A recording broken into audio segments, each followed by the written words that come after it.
Oh, yeah. Look who's back together. The Threeness back together. Very, very happy that your favorite Threeness has arrived back in the studio. Ben and Woods, 97.3 The Fan. Happy Monday to you. It's December already.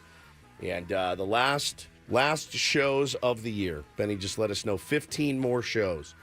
14 plus an extravaganza. So, yeah, man, it's winding down. Looking forward to the holiday. But we've got work to get to, man. We got a bunch of stuff to get to. I'm Woodsy. That's Paul Reindl, back from Las Vegas. Good morning to you, Paulie. Hey, how are you? How was your trip? It was outstanding. It looked outstanding. And I want to get back to some details on that. Let me introduce the rest of the program. Benjamin R. Higgins, our Purple Heart winner. Radio Purple Heart. I made it up last week. When he came in and didn't leave me on the battlefield, he came back to get me. I gave him the radio's version of the Purple Heart. The Purple Fart, if you would. But Benny is here as well. Good morning, Benjamin. Good morning. My son's doing okay. Good. No relapses from when we had to go to the emergency room last week. Was a little under the weather with like a cold or a virus, but I don't think that's related. Otherwise, says he's feeling better and probably getting back to his normal routine this week. It's going around, man. It is going around everywhere you look. People are hacking and coughing. I'm one of them. I feel great, but I've just got that. I've got that, green snotted. The crud. The crud. Which was super fun last night, trying to hack my way through 700 reads at the Seals game that I worked last night. Well, yesterday. It was great. 3 o'clock game. What a dream. What a dream. I was home by 5:30 after a Seals game. Like, that just doesn't happen to me. No traffic going down on a Sunday. No traffic coming home. Won the game. It was just fantastic. But I forgot, your chops get a little bit rusty after 33 goals yesterday between the two teams. 33 goals, dude. 18 times I had to go, San Diego, go! You are a little scratchy sounding this morning. Son of a. And you also forget when you're in there how to regulate your urine, because I'm in the sin bin, the penalty box. So I have to drink a ton of water anyway. I drink 2 to 3 of these big jugs a day. And so I'm in there, I'm drinking water, get my voice ready.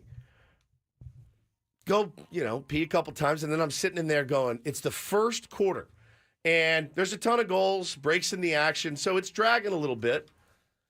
About 7 minutes into the first quarter, I'm like, oh, no, here it comes. Oh, no. Oh, no, no, no. Well, you go like 4 or 5 times during a 4-hour radio show. Yes. So it is remarkable that you can do a 2-hour, 20-minute. I mean, you get halftime, but you don't really have any other chances to leave that box during the game. You can't. I cannot go. So by the 7-minute mark of the first, I'm doing what, your 6-year-old does. And I have my hand on my wiener, and I'm pitching it at this point. Just and doing I'm the dance. doing the old back and forth. Back and forth, kind of shake it out a little bit. And I'm sitting there going, dude, this is horrible. But I have to keep drinking water because I have to keep screaming into the microphone. So usually by about halfway point of the season, I get it all figured out and clocked. But I forgot really how to do it. You think that after all this time and all the medical advancements we've had, that we'd have a better way of stalling the inevitable. Like, hey, here's a trick where if you really have to go, you can make it an extra 30 minutes without feeling so uncomfortable. They do. It's called an adult diaper. And I am considering very, very strongly, at least Emmitt Smith for Depend. I mean, so it was, I made it. Now, what always happens, though, is like time's running out in the second quarter. Well, we're going to have to take a look at this. We have a challenge. There's a challenge. Like, oh, my God. There's a timeout. And completely unnecessary timeout where I'm like, let's go, wrap it up. And I don't know if you know, man, if you go to a Seals game, if they do a review, the equipment is so shoddy that they can't get the review quickly, and it takes forever. So the worst, and I'm sure everybody's had this experience, is when you have to go so badly, like you're in the car, and you finally pull over to the gas station. You think, okay, I'm just going to go. And you walk to the gas station bathroom, and it's got one of those codes or locks. And then you have to go, and there's like someone in line. You go, I need the key, I need the code, I need to go. And then you're just Screwed. toast Yeah. at that point. You're absolutely screwed. I know And- for me, it's like a mental thing. Like, let's say you're driving home and you got to go. Yeah. Like, as I'm pulling into the driveway, it ramps up. As you yeah. start Oh, walking you know. through your Yeah, house, you know. You're like, oh God. it's oh like your God. body knows. You're like, you got 5 seconds left. Better figure it out, bro. It's tough. So I had that. I went through that last night, and you forget. I mean, somebody just said stop drinking so much water. Well, listen, when you have to read so much and you have to talk the entire time, you have to lubricate. Your Plus, throat. drinking water is healthy. Right, You should exactly. never not drink water. You should just have the ability to use the restroom. But at one point in the game, I stopped drinking a ton of water because I was going to pee my pants, and I just started sucking down cough drops just to keep my throat lubed up. But man, so You it know, was it's Monday morning, every Sunday, I'm watching Red Zone. yeah. 10 a.m. to about 4 p.m. Like, it is on the entire time. Scott Hansen's talked about that. It's part of his, if you interview Scott Hansen, like, he tells the story.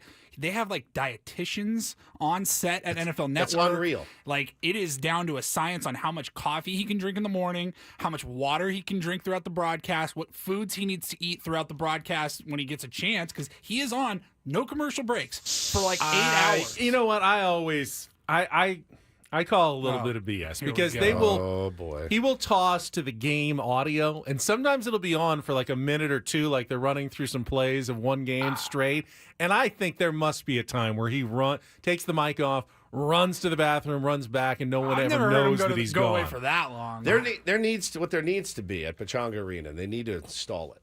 Is some sort of cone that I can put right up next to myself, and in the middle of the game, if I need to, and if I need to relieve myself, I can go down the cone. It goes down into the septic Where? system. The It comes out of the ground. Okay, so think about it like a horn. Think about a horn, like the end of a trumpet, basically, right? I Comes out of the understand. ground, and I go up next to it, and yeah, I know. I don't think yes, there's any plumbing on the floor of it goes- Pechanga Arena. You have to run the pipe down through. New piping. Yeah, new piping. They just pipe it through. just send it out onto the ice. You just have a little yellow patch. So I just sit there and I just rock back and forth the whole time.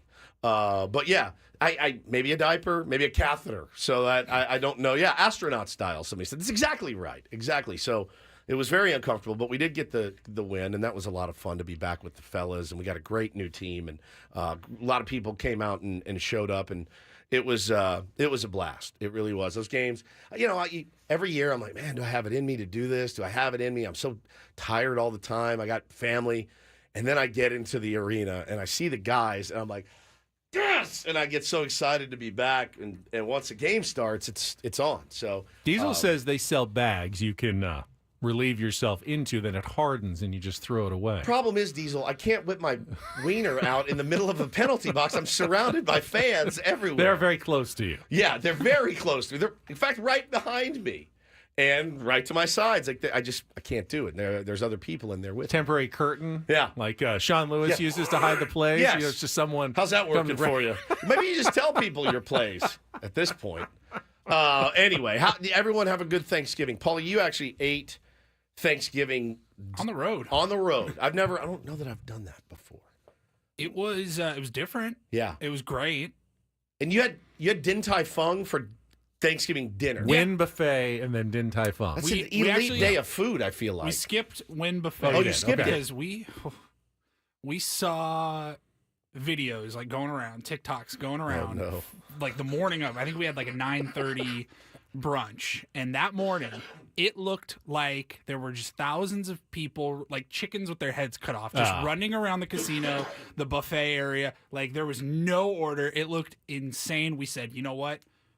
Not worth it. Yeah. It looked horrendous. Better to just were get a coffee and a people were like, bun. we've been waiting for an hour and a half. We had reservations. I'm like, screw that. Bro, no way. We went downstairs. There was a restaurant in the Cosmo where we were staying, and I got a creme brulee cinnamon roll for breakfast.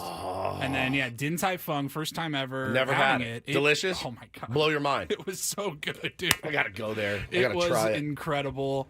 But yeah, it was kind of weird. Like, it was kind of weird not having turkey, mashed potatoes, stuffing, mac and cheese, all that stuff. I didn't necessarily miss it, but it was weird not having it, and it was really weird coming home on Friday afternoon And nothing. and we had no leftovers. I'll Like, tell you what. know. If I see another piece of turkey stuffing, mashed potatoes, green beans, I'm gonna vomit it in my hands. At this point, when I watched the Irish game on Saturday, I still had so much food left over, and Hannah took the kids away so I could watch the game and curse, and she took them away, and I go, all right. I searched my soul and was like, you got all that food in there, you got to eat it. I go, I can't do it. I cannot eat another turkey sandwich. I cannot physically ingest one without vomiting. So I got Surf Brothers and got chicken and rice instead and enjoyed it immensely without having to eat. The sight of stuffing right now would make me throw up. My parents said they made a great feast on Thursday. I do have to imagine, though, that like no turkeys get sold this week. Like, Oh, yeah. I mean, there's Maybe at a discount. maybe at a discount. You know how they do that. Like Halloween candy goes on sale after I get Halloween. that, but everyone's eating so much turkey, it's the last thing you want to prepare, like a full turkey this week. Could you imagine? Yeah, just the worst. Can you imagine if you got home from work today and your wife was like, guess what I made for dinner? And We got a great deal on another 22-pound bird. We're having turkey again this there's week. no way. And people are like, oh, just make turkey soup. And I'm like, bro, I can't. It's all of it. It's the sides. It's the mashed potatoes. They're still in the fridge. I told Hannah this morning when I was leaving, I go, the minute I get home today, take what you want because it's all gone at this point. We had an amazing break. It was a bummer. My parents had to go home, but went over to my mother-in-law's house. She does a huge spread. We played music and played sports and just relaxed and hung out, watched some football. I'd say the highlight of my weekend, though, was this little ditty. So we have a tree in our front yard, and I asked Hannah for the name of it last night. And I thought it has really beautiful leaves that fall. And it's called a liquid amber tree. You ever seen one of these, Benjamin? It's got those little spiky balls on it, but the leaves... Oh, yeah, we have those right outside our house, too. Is that what Okay. it's called? A Yeah. liquid amber tree? Liquid those amber. Those spiky balls are not fun to step on. No, they're not. With bare feet in the fall if you happen to be walking around. They're fun to throw at your kids and have your kids throw them at you. So we were out in the yard. We were looking at a beautiful sunset on maybe Friday night. And all the leaves had fallen into our yard. And my kids go, Daddy, let's make a leaf pile. And I said, okay, yeah, I'll make a leaf pile. You guys can jump in, whatever. So I go into the garage and I look for a rake. We don't have a rake. And I'm like, all right. So I look over on the workbench, the rarely used the never used workbench. And there's a leaf blower there. Just call it a bench. It's a bench. It's my garage bench. There's a leaf blower there. I'm 90% sure it was left by the guy that used to own the house because I've never purchased it. I don't think my wife did. So I pick it up, turn it on. I'm like, hell yeah, it works. So I come out. I'm the big hero. So I start blowing these leaves into a pile. And you know how it goes. Like your kids are out there. So Taylor's about 3 feet from me. So I give him a little, get him with one. And then I get Bo with one. Then I get Taylor with another one. And then I make the leaf pile. All of a sudden, both my children, in the middle of the neighborhood, start yelling, blow me, Daddy! Daddy! Daddy, blow me next! Daddy! Daddy! Daddy, will you blow me now? Daddy, can you blow me, Daddy, please? And I'm like, shut up! Shut up! Yes, I will. Just stop! Please don't scream this at the top of your lungs in our neighborhood. Absolute clowns. Daddy, me! Blow me, Daddy! Daddy! Daddy, can you blow me, Daddy? Oh, my God. So,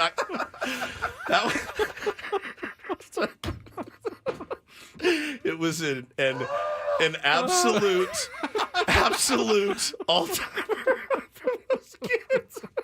Kids really do say the darndest They things. really do say the darndest things. I'm pretty sure I saw a neighbor lift up one of the blinds and look out the window at one point. I was like, all right, okay, shut up. I'm begging you, both of you, crap. please. So Hannah says, I bought it. You don't. There you go. So, first I've seen it. It's Hannah's workbench. It's your bench. That's just my bench. I was like, they have no idea what they're saying, obviously, but I was like, shut up, hey, like just distracting them. Just please shut up, I'm begging you. Oh God. I knew that would get you, dude. It got me. I was in hysterics after it happened, dude. Come on. Oh, hard to transition. I get it. That's all right. We got a lot to get Hopefully to they today. don't tell that story at school. Yeah, no kidding. I got a very interesting text from Woods on Saturday that surprised the heck out of me. We'll talk about that and set the menu for the program coming up. Should be a good Monday to start the week. Just 3 weeks left of Ben and Woods this year. Got some hot stove bubbling already this morning, yesterday as well. So a couple of updates. Nothing local yet. We're just waiting in the weeds to strike. We'll set it all up when we come back. First, a check of traffic with Kelly Danick, and then Ben, Woods, and Paul. It is good to be back all together again here on San Diego's #1 sports station, 97.3 The Fan.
Jamul Casino. Fun above all else.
very unexpected text I got from you on Saturday. And we will talk about that coming up here at the bottom of the hour. Play you the audio from the Dodgers hype video for the signing of Blake Snell. Apparently, there are no rules anymore to anything. I thought there were rules in place. There are no rules. All's fair in love and war. Apparently so. Apparently so. Now, This is wild. I did not think that. I did not think the voice on that video was me initially. Okay, well, save all this. So, we're doing okay. this at the bottom of the hour. Okay, You're well. getting way ahead of your pants are off, and I'm still wanting to just kiss. You're taking your pants off at this point. Like, hey, should relax a little bit. It's fine. I'm sure some people have heard it already. I bet a lot of people probably haven't. not. So we will definitely play it for you coming up here at the bottom of the hour. Unbelievable. Truly was incredible. Blew my mind. I laughed. I was so speechless. I laughed for about an hour. It's incredible. All right, 6:30. We will do that.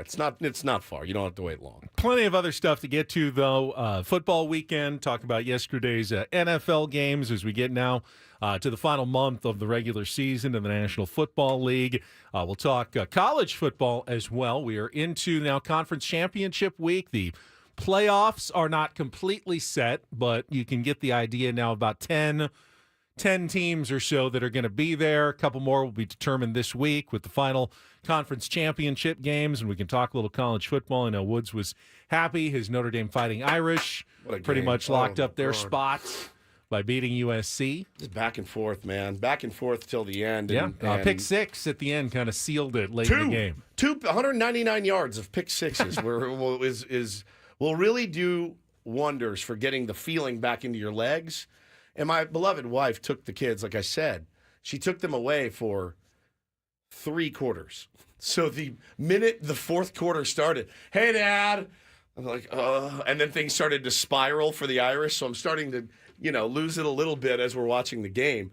But ended up pulling it off, and it was fantastic. And then at 7:30, I want to talk about the game that fired me up the most over the weekend. That would be Saturday's overtime victory for San Diego State basketball against 6th-ranked Houston. What a huge early season win for Brian Dutcher's team. Really a statement that this team could be, just as good as some of the previous editions of San Diego State basketball, despite a large amount of turnover and some unknowns going into this year.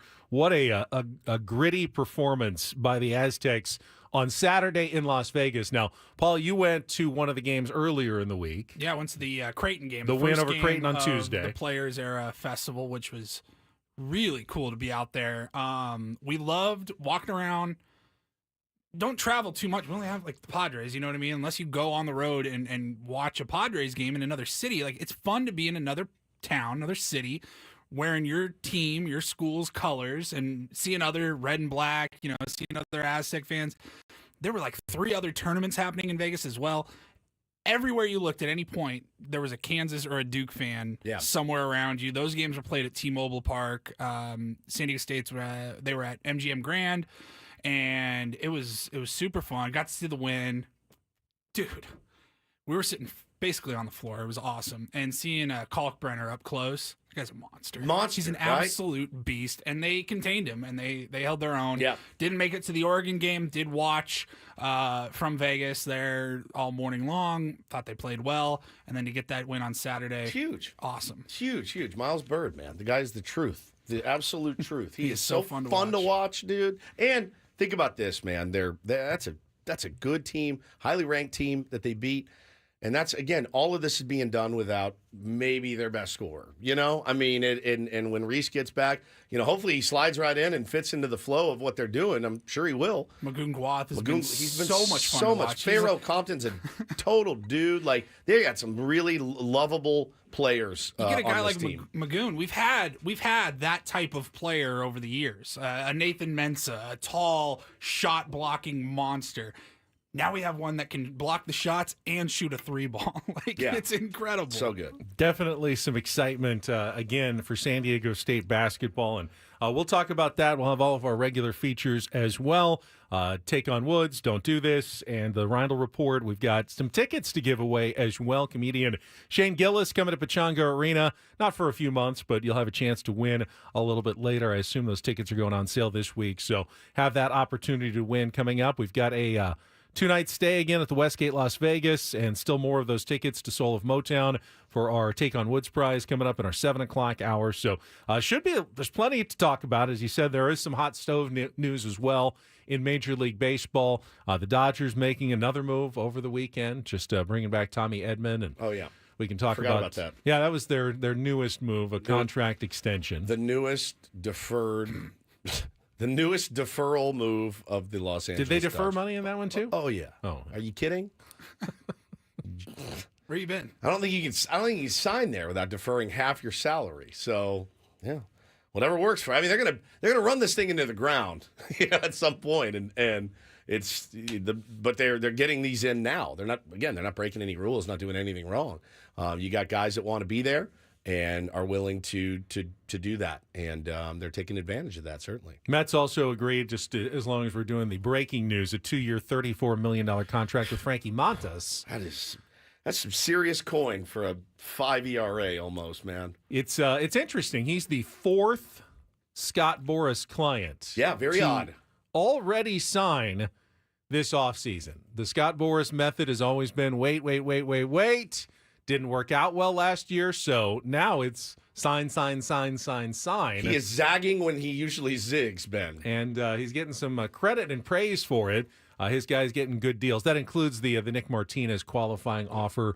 Nick is also a Scott Boras client, but Frankie Montas, the latest to sign on a 2-year deal with the New York Mets. Obviously, everyone's still waiting for Juan Soto's decision. That's still the big domino. There are guys who can't sign until Juan Soto signs. Frankie Montas isn't one of them, but there are a number of players who have to wait because the teams they're talking to can't really make an informed decision until they know what Juan Soto is going to do. Well, if you're doing this now, Matthew Boyd also signed this morning, and Matthew 5. Boyd is another Scott Boras client as well. And where's the details? Hadn't seen that one yet. Yep, he signed with the Cubs this So morning. the former Tiger Yep. now signs with the Cubs. Left. Wait, was he he was a Tiger or a Guardian? Oh, Guardian. Guardian, You're right. yeah. Guardian. You're right. Guardian. Former Guardian. Pitched, I think, pretty well in the playoffs, if I remember. Yeah. Lefty. Yeah. And he signed with the Cubbies this morning. I don't know the terms. I'll find it. Have not even seen that one Yep. yet. So, two-year deal. They're discussing it now. $29 million, apparently. And, wow. So, yeah, Scott Boras going with a completely different strategy this offseason. Getting his guys, especially his pitchers, man. He's getting his pitchers signed. They're going to know where they're going for spring training. They're going to have a spring training. They're going to be able to, hopefully go out and pitch better than his clients did last year after waiting, weeks into spring training to get some of these guys signed. And, what it does for me, though, we'll talk about the consequences of this, is lets you know kind of where the Padres stand right now, because I don't know that they want to pay $17 million a year for guys like Frankie Montas. So we'll talk about that and then some. The biggest signing for a Scott Boras client, though, of course, was Blake Snell. Already got done. And when we come back, how the Dodgers chose to announce that signing. Something else. Not just the Dodgers, though. Somebody near and dear to our hearts. This is if you don't know what we're talking about, I'm begging you, stay right here on the station. Do not leave the station. This is truly mind-blowing. It blew my mind. Coming up next on San Diego's #1 sports station, 97.3 The Fan.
All right, I'm going to have to walk you guys out there listening through this. In case you missed it, I was scrolling X, as I'm known to do from time to time.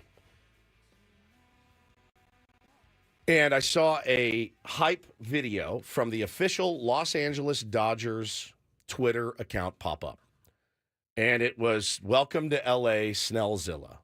And I said, all right, I'll give this a listen. Just see what's what. Much to my surprise, when I clicked play on this, this is what I heard. Blake did say yesterday that what he's looking for in free agency is a team that can help him continue to be the best version of himself and a team that is set up to win for years to come. There's been some season for Blake Snell. He's starting to go into video game levels when you're commanding the baseball like that. Blake Snell doing his thing once again. This is not normal, folks. We are seeing something very, very special right now with Blake Snell. Runaway train NL Cy Young Award for Dodger baseball. So you hear a bevy of voices. I clearly recognized a couple of the voices in there. You got Dontrell Willis in there. You've got Jesse Agler. I heard in there. Jesse for sure. Vin Scully. Yeah, Vin Scully. Vin Scully. Vin Scully there at the end. Is John Smoltz in there? John Smoltz was in there as well. I heard John Smoltz. Yep, but it was the first voice. That first voice really sounded familiar. I wasn't sure who it was. And I knew it immediately. One more time.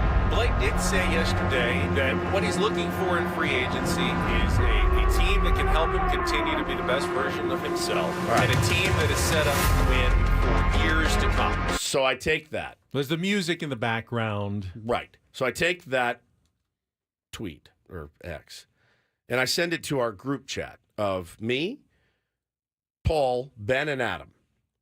And all I said was, listen to this. Our boss Adam writes back, Jesse. Paul says, did you not hear the first voice, Adam? That's unbelievable. Then Adam writes back, OMFG. I always knew Ben loved the Dodgers. Here's where it gets really interesting. And I'll say this. We've been a show and friends for almost 7 years. I've never seen him mad. Never. I've never heard him mad. I've never seen him mad. There's many instances that happen to him where he should be mad, but he's not. And he doesn't get mad. I don't know if it's good or bad. I can't decide. He got mad. He writes this back. That's not me. Someone similar for sure, but I don't ever remember saying a sentence close to that one. I tweeted I texted back in all caps. That is you, bro. Blake did say yesterday that what he's looking for in free agency is a team that can help him continue to be the best version of himself. Like, I heard...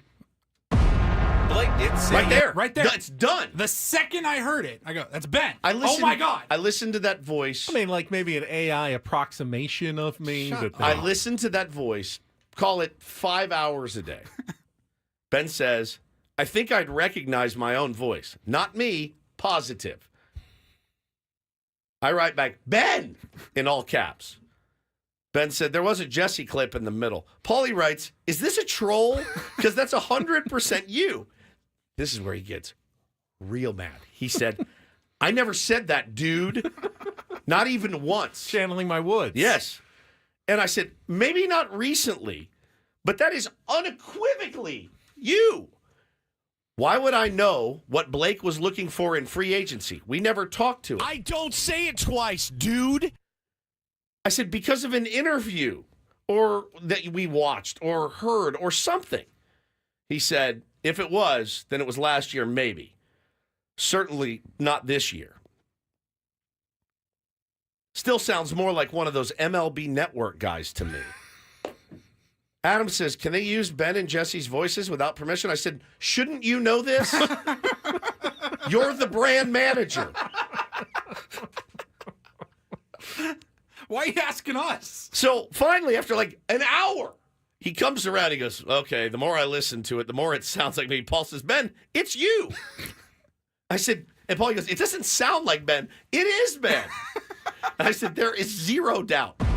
Blake did say yesterday that what he's looking for in free agency is a team that can help him continue to be the best version of himself. So just to put this thing to bed, I sent you. Yeah, I got it. All right, so I want you to read it. All right, and we'll read it and then we'll compare. Here we go. All right, here we go.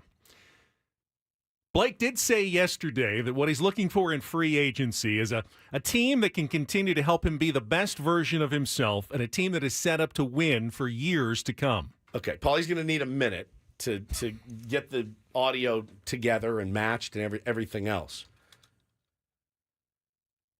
Yeah, Andy nails it. It's the way he says yesterday. Yes, 100. Blake did say yesterday. It's the all I needed to hear was Blake Snell did say, or whatever it was.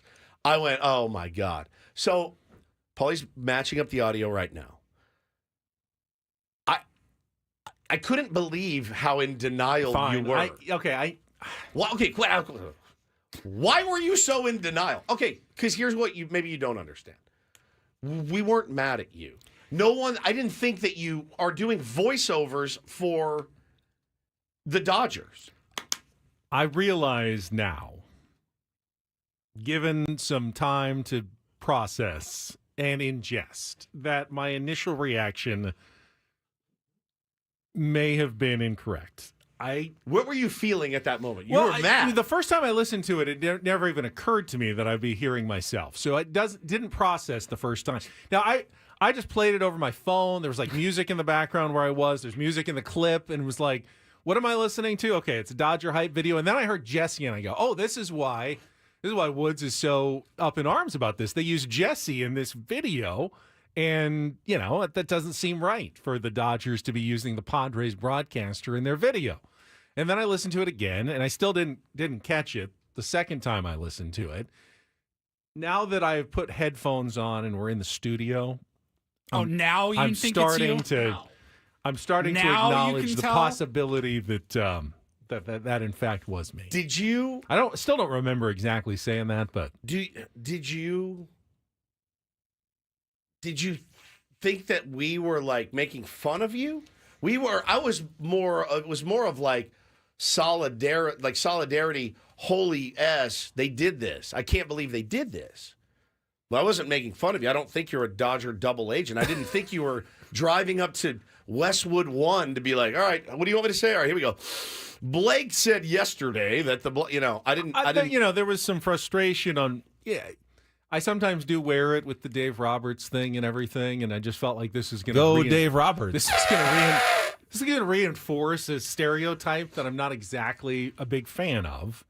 That I'm not quite as anti-Dodgers as the rest of us, because I am. I'm plenty anti-Dodger. Okay, but again, they took his voice from something. Now, so let's ask the question. Now, do you have the audio ready, Paulie? I'm ready. All right. Let's go to traffic real quick. Let's check traffic. We'll do the audio. Check breakdown. traffic. We'll do the audio comparison next here on 97.3 The Fan. From the 97.3 The Fan Traffic Center, here's Kelly Danick. Crash has cleared on southbound 15 near Lilac Road Bridge, so speeds are looking better there. Westbound 78 before College got a stalled car in the center divide. I'm Kelly Danick with Ben and Woods, San Diego's #1 sports station, 97.3 The Fan.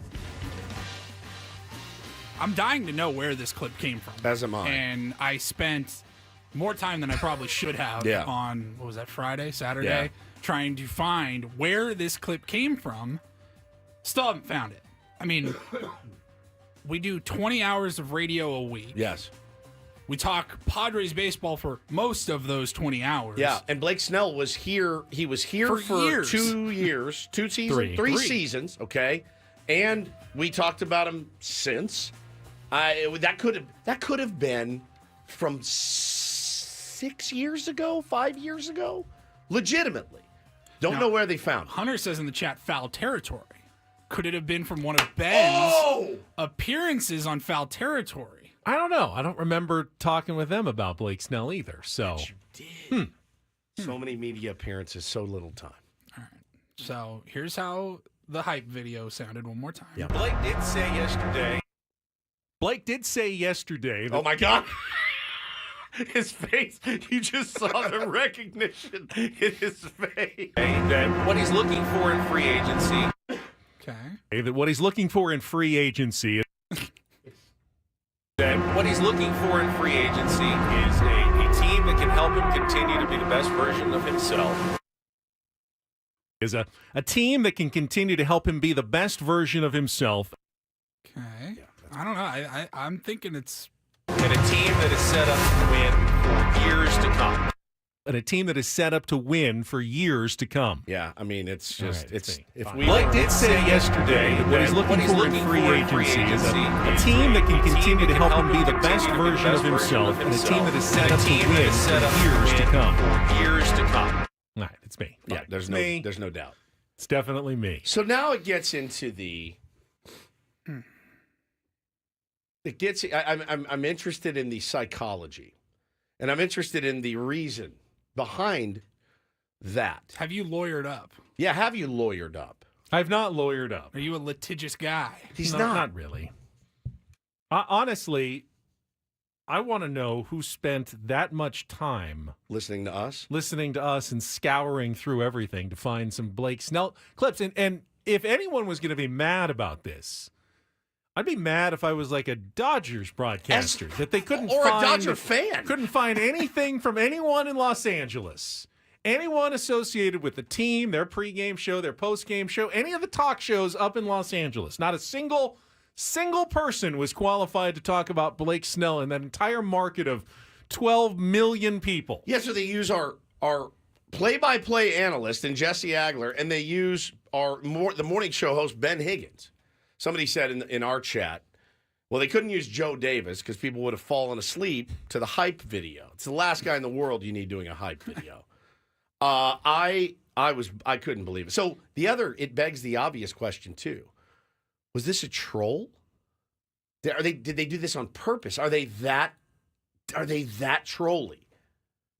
I'd love to think that we're in their heads enough that they feel like Me they too. need I to would troll us. I would like to have that credit. And Diesel says the Dodgers want to have a Ben and Woods so bad. They do. They do. It's Ben and Woods. It's Ben and Woods. Yeah. We talk more Dodgers baseball than anyone in Los Angeles does. Oh, it's not even close. Just on the other shrapnel side. of talking Padres. Now, see, Melamel said Ben is loving. I don't think so. He is exonerated. I mean, in my eyes. I'm honored to be in the same video compilation as Jesse Agler. 100%. That to me is a thrill to be alongside a voice like Jesse Agler's and even Vin Scully, if that's a little Dodger loving, but as a Vin. a guy who Vin grew gets up, the pass. Vin Yeah. gets kind of the Vin gets pass. the So pass. you actually are in a video, and they took your voice and Jesse's voice and Vin's voice all in the same video. In that way, I'm almost like, okay, that's kind of cool. It was very, very interesting, man. Very, very interesting and surprising. And I think if I was a Dodger fan, I'd be like, why are we using Ben? Why are we using Ben Higgins to announce Blake Snell? Yeah, I mean, you got nobody else there that can talk about him. It doesn't make any sense, man. So I think it was a troll. I really do. And if that's the case, well done. Well done. I tip my hat to a great troll.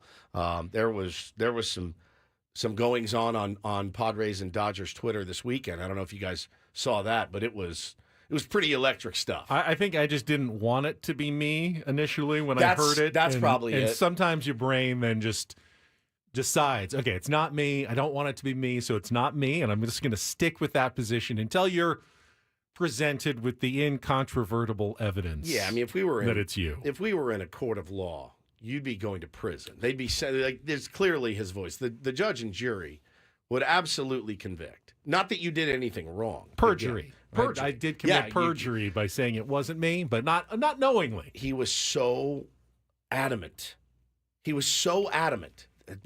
That's not me, dude. I've never said that. I do get the feeling it's probably from the AJ Pierzynski show. My guess is that. Because you've been on there, what, twice? Twice. Yeah. I can almost guarantee it was from that. And they had somebody pull that. Maybe they didn't know Ben was. Come on. Well done. Well done. It's time for Ben and Woods. Now that's a troll. Now, I do We feel should like open with that every day.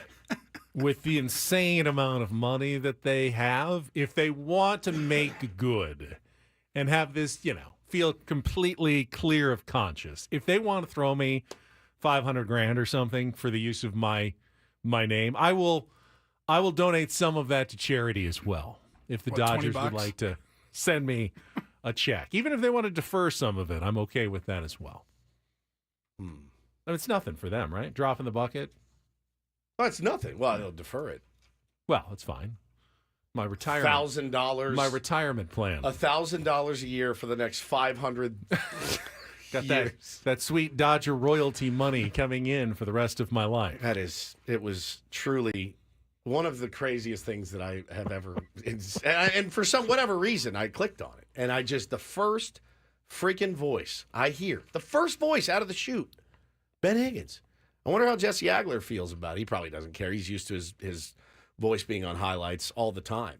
But that was an interesting one for me. Yeah, I know that Major League Baseball is very strict about what they let other people do with the voices and their product and their broadcasts, but I don't think they care too much when it's one of their own teams. It's time for Ben and Wood. Guessing they're not going to go after the Dodgers hard for any transgressions. Well, I mean, if you don't rat them out, I guess they're not going to. No, that was you. Straight up. Fine. It was me. Yeah. All right, we'll come back. Hour number 2, take on Woods. It's been found. It's it been has? found. Yep. Oh, well, I can't wait to find out where. Here Next we go. on The Fan.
Big shout out to Tier 1 Brandon Wilson, who just did some digging, and he found it. He found the actual clip that was not from Foul Territory or Base on Balls or whatever that show's called.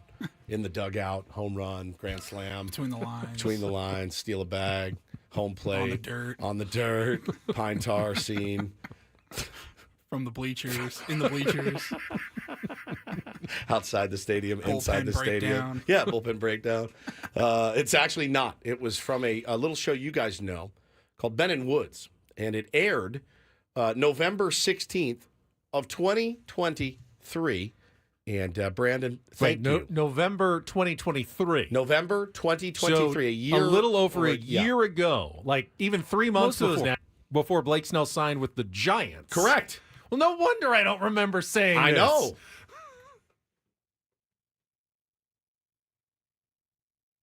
Yeah, let's hear it. National writers are always on the Padres hater mushrooms, though, so it's Pretty nice much to see one at least on the, Padres are still doing stuff bandwagon for a change. Blake did say yesterday, talking with baseball writers after picking up their Cy Young honor, that what he's looking for in free agency is a team that can help him continue to be the best version of himself and a team that is set up to win for years to come. Wow. All right, there's the clip. They edited it. How did they find it, though? I mean, they're obsessed with us. So they found a clip from over a year ago of us talking to Blake Snell. Like, did they bookmark it? Hey, in case we ever sign Blake Snell in the future, let's clip this out and save it so we can use it in a hype video 12 months from now. That is incredible. It's incredible. Somebody's listening to our show up at whatever Dodger Stadium, wherever they work. That is incredible. Incredible stuff.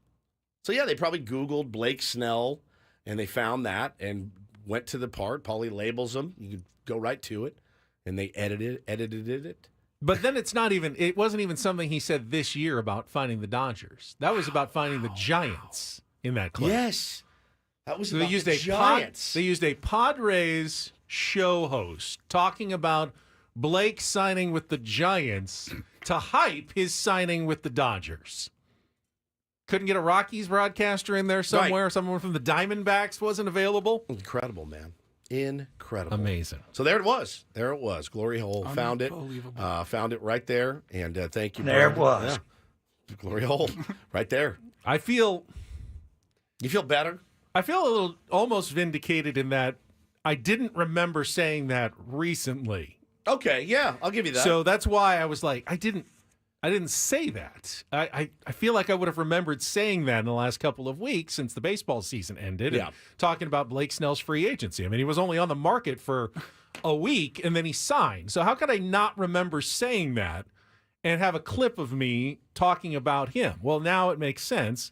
I wasn't saying it about this year's free agency. I was saying it a year ago when he was still, Padre looking for potentially a new team. Yeah. And wouldn't sign for months after that as well. It's beyond insane. And, you guys are welcome. Enjoy Blake Snell. And I'm sure he's going to be great for you guys. Great pitcher. So enjoy him. All right, if you want to join us to kick off Take on Woods this week, our musical trivia challenge, UV Woods, you can call in right now, 833-288-0973, 833-288-0973. We'll play here in just a couple of minutes. Anybody watch the snow game last night? Yeah, fantastic, man. Buffalo Bills had all their volunteer shovelers to get their stadium ready for Sunday Night Football against the San Francisco 49ers, and they did what they do in the snow. 49ers have just had a rough season. Christian McCaffrey gets hurt again, suffers what is believed to be a PCL injury this time.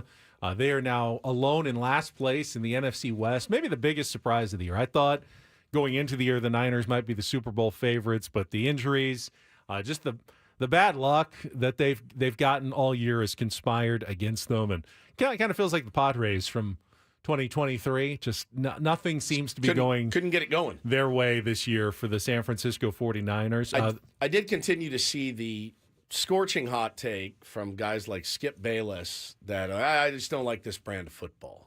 This is just not good football. I want to see what these athletes can do on an even surface, and I'm like, bro, homogenized football, I mean, pass. The variance is what makes it great. Is it windy? Is it rainy? Is it snowy? Is it hot? Is it cold? Are they dumping snow? I mean, watching some of the plays from last night's game, it was great. Like, there's nothing. Footing was bad. Footing was bad. You got to watch these guys go out and figure it out. And look, one team did, one team didn't.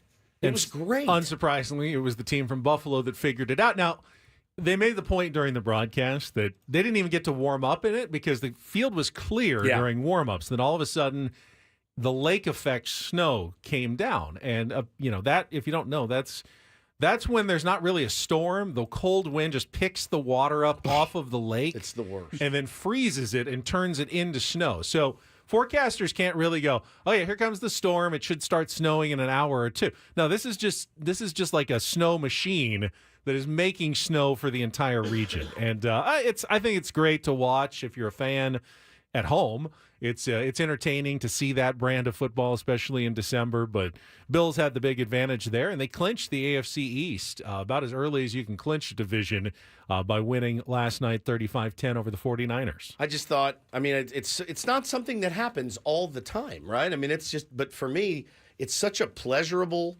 fun watch to sit here in sunny Southern California and watch them out there truly having the time of their lives. I mean, the players, at least on the Bills, because they were dominating, they're having a blast. The fans were having a blast. The Josh Allen touchdown where he threw to Amari Cooper, incredible. And Cooper's going, this isn't going nowhere, so pitched he just it back. pitched it back. So he Josh got credit. Allen. He got credit for a receiving touchdown and a passing and a passing and touchdown. a rushing touchdown. And he also rushed for one during the game. Yep. It's nice night. First time a quarterback has ever done all three. I remember LT did it with the Chargers once when they had one of those, halfback option passes, and he also caught one and ran one in. But for the quarterback to do that is very rare, and he's a fun talent He is, to watch. Man. He'd be a great guy to root for. Just a really, really fun dude to root for. I thought the most interesting game yesterday, Eagles-Ravens, big interconference showdown. I missed Less it. than 100 miles. It's like L.A. and San Diego, not that far apart. Philly, though, they're red hot. They won their 8th straight, and Baltimore has a problem. Their kicker, Justin Tucker, is struggling. Is he hurt? They haven't said He it. just I old? think it's just meant. It's not like he can't get it there. Can I recommend Jim Brogan? He's just got the mental yips right now, and he missed 2 more field goals and an extra point. I think he's missed like 8 field goals already this season. And for most teams, it's not that hard of a decision. You just cut your kicker and move on to another one because there's plenty of guys out there who make kicks. The problem is that Justin Tucker is an institution, a legend, and he is a Hall of Famer. And I can see why, if you're the Ravens, you don't just want to kick him to the curb, because maybe next week he figures it out and he's got another, 3-4 great years in him. And you don't just want to go, God, we gave up on this guy just because he had a rough month and he couldn't make a kick. It's like a closer. It's like, remember when Robert Suarez was going through it? A lot of people in the fan base wanted him dead. And it's like, bro, he'll get it dialed in. And he doesn't have near the track record of a Justin Tucker, right? So I can absolutely understand kicking, but at the end of the day, Benny, you got to win these games. This is the NFL. That's the highest level you can go. And if he doesn't have it, man, I get it. It's tough to cut a legend like that, but you may have to if you want to win. But they will have a game that comes down to a big kick here 100%. At the end of the season in the playoffs at some point. And if you're a Ravens fan, you can't be feeling very confident right now with the way he's been kicking. So the Eagles have won 8 straight. It seems like it's them and the Lions who are the class of the NFC. I think the Packers are obviously decent. They're dangerous. They can be dangerous. So they're in there. But to me, the best 2 teams in that conference right now, the Lions, who've won 10 straight, they survived that late comeback on Thanksgiving. Cost Matt Eberflus his job. It's one of the craziest things I've ever seen. Absolutely mangled the last 30 seconds, which was incredible. You lose the game. You're holding a timeout. You're in field goal range, down 3. You don't get a playoff or a kickoff at the end of the game. It's completely inexcusable, and it actually did cost an NFL head coach's job. Well, it was extremely wild that the Lions were able to win based on what happened before the game over the weekend. I'll tell you that story, and don't do this. Oh, nice. But Chicago might have known every play that they were going to run. I'll tell you about that. As I was watching football yesterday, now that we're, week 13, heading into week 14 after tonight? Yep. You kind of know who's the contenders and who's not as the playoff picture starting to come into form. Have you guys started, in your mind at least, making Super Bowl matchups? I tweeted mine last night.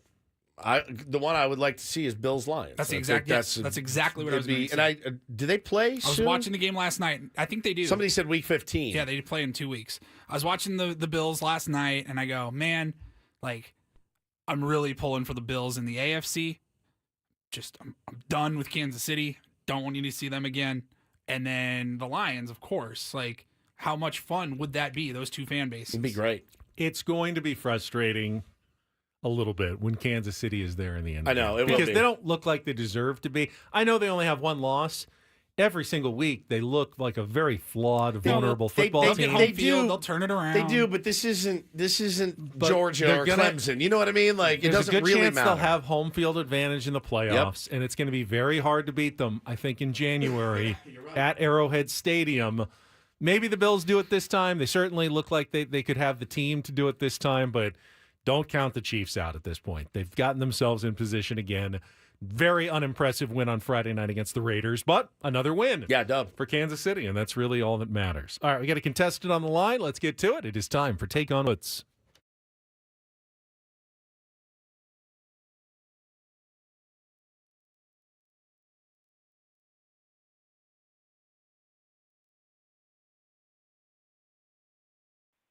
All right, we got Guy as our contestant today for Take On Woods. It's brought to you by Valvoline Instant Oil Change. It only takes 15 minutes, or you don't have to get out of your car, and you don't have to get out of your car. For directions and discounts, go to SoCalOilChange.com. That's SoCalOilChange.com. Guy, good morning to you. Morning, Ben. All right, Paulie tells me we actually have one more week because we started last month a little bit late on the new price, so it's still the same. 2-night stay at the Westgate Las Vegas, 2 tickets to Soul of Motown, and a $150 food and beverage credit that you are playing for. Check out the Westgate, $70 million in room renovations. Tickets at WestgateResorts.com. Let's just have fun with this one. Here are your categories. We've got prog rock, 5 questions about the progressive rock genre. That's not true. Big lie somewhere in all of the 5 answers. And our new category, free of charge, 5 answers that all include the word free somewhere in the answer. So prog rock, that's not true, or free of charge, Guy? Let's try that new one, free. Free of charge. All right, today we have 5 answers, song titles, artists that all include the word free. You'll have 60 seconds to answer as many as you can. Woods will come, same questions. If you can beat or tie him, we'll put you into the drawing. First questions are 2-second song. Paulie will play you the clip. You know how it works, Guy. Song title and the artist to score the point. You ready to go, Guy? I am. All right, Paulie, you good to go? All right, 60 seconds on the clock. Our category is free of charge. Your time begins when Paul plays the music. Good luck, Guy. Let's take on Woods.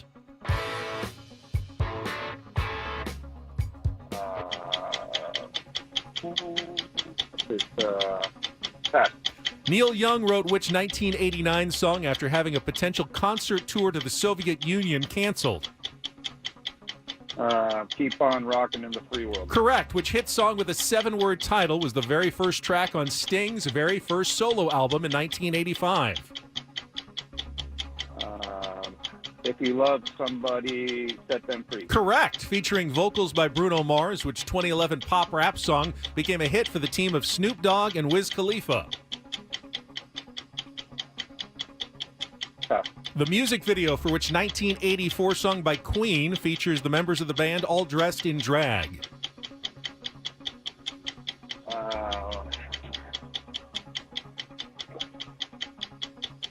All right, go back to our 2-second song. And that's All Right Now by, I don't know. You started it. You only needed the word free because it's in every answer. That's All Right Now by Free. You got 2 in a tough category, though, guys, so hang on the line. You did miss Young, Wild, and Free, and I Want to Break Free. Let's bring Woods in. All right, guys, score is locked in. Oh, it's Guy. It's Guy. Oh, boy. It's Guy. All right. Tough category today. 60 seconds on the clock. Your time begins when Paul plays the music. Good luck, Woods. Let's take on Guy. All Right Now by Free. Correct. Neil Young wrote which 1989 song after having a potential concert tour to the Soviet Union canceled? Pass. Which hit song with a... Rockin' in the Free World. Correct. Which hit song with a 7-word title was the very first track on Sting's very first solo album in 1985? Pass. Featuring vocals by Bruno Mars, which 2011 pop rap song became a hit for the team of Snoop Dogg and Wiz Khalifa? Free Taint. Incorrect. The music video for which 1984 song by Queen features the members of the band all dressed in drag? Radio. Oh, no. I don't know. Which hit song with a 7-word title was the very first track on Sting's very first solo album in 1985?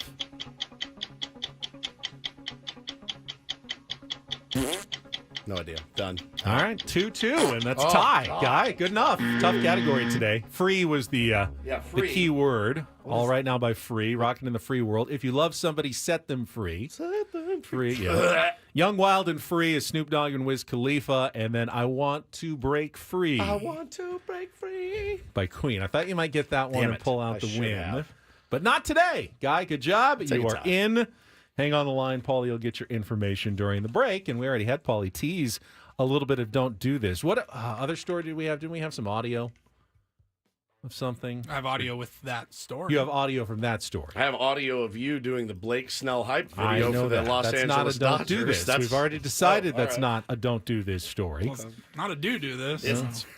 Fair enough. You want to talk about the Ohio State Michigan Ooh, well, how about all of them? ending at the game? Planting a flag has really ruffled some feathers. Sounds good. That's coming up next after traffic here on 97.3 The Fan.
Hamul Casino.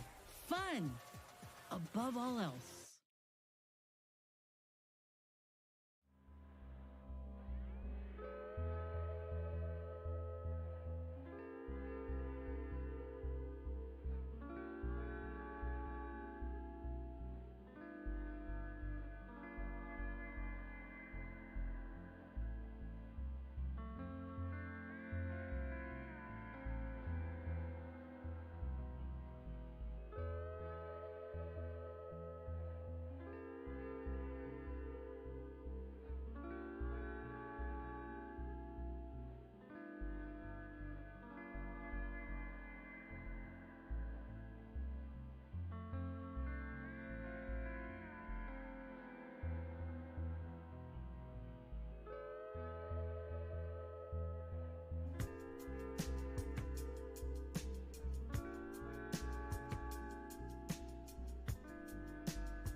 Hamul Casino.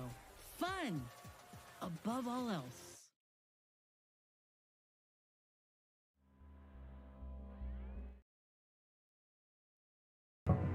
One of the things we love about college football are the rivalries. Oh, yeah. Just so intense, the passion with two fan bases, but it's a catch-22.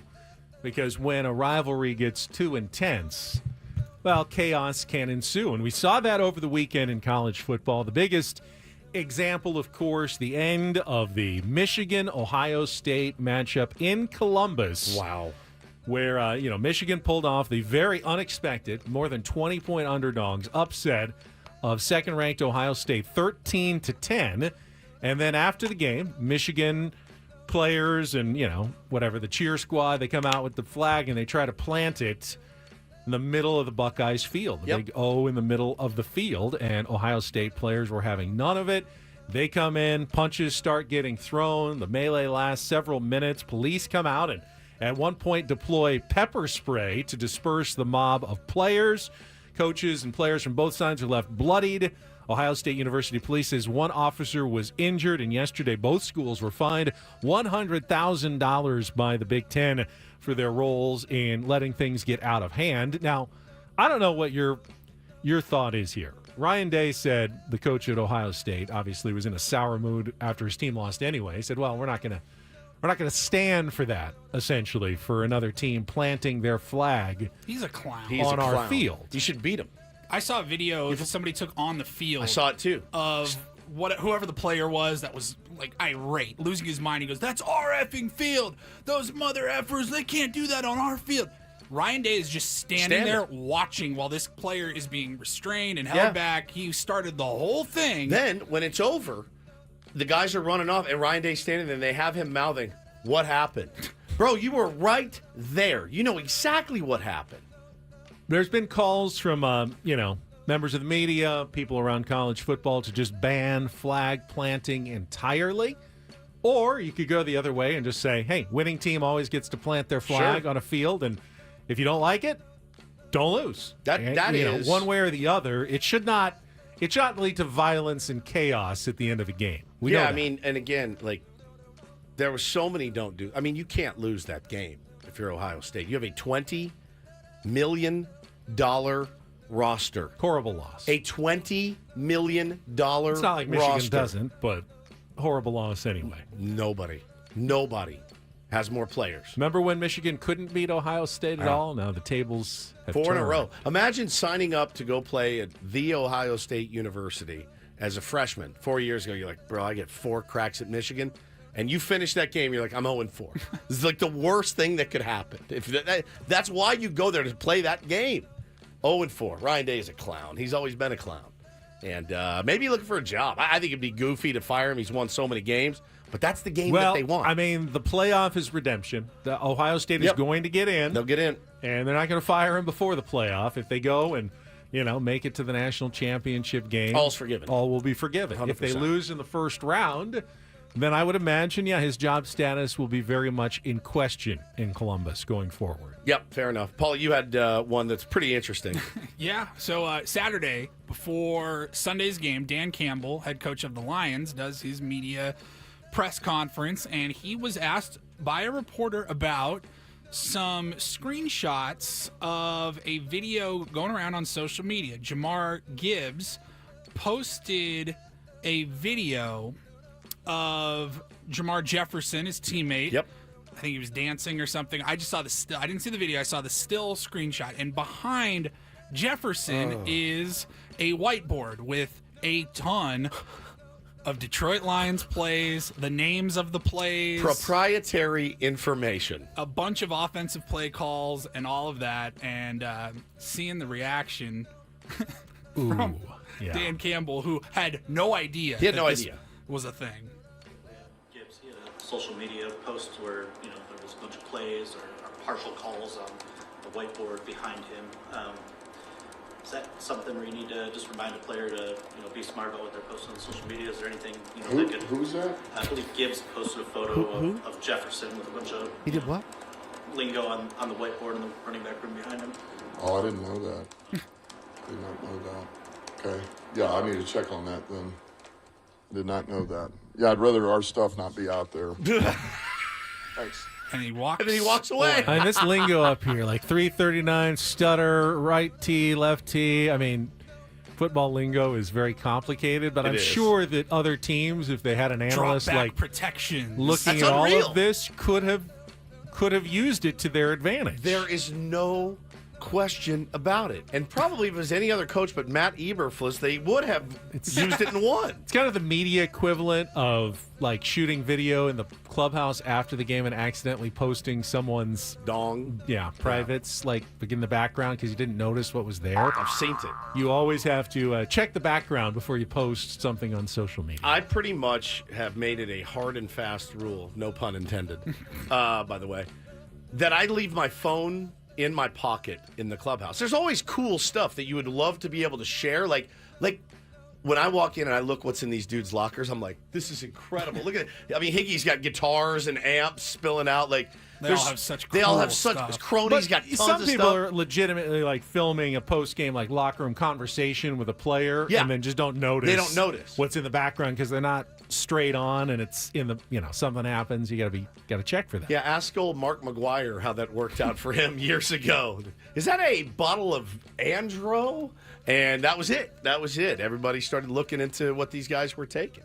And for doo-doo this, Ben, don't roll your eyes, but I wanted to mega doo-doo. highlight a story of playoff-bound Notre Dame's quarterback, Riley Leonard. I thought, he rolled his eyes. I'm sorry. He told me not to. I'm so sorry.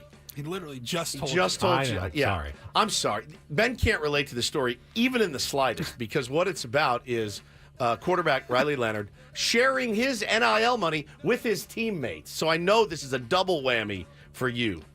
So what does leadership really mean to you?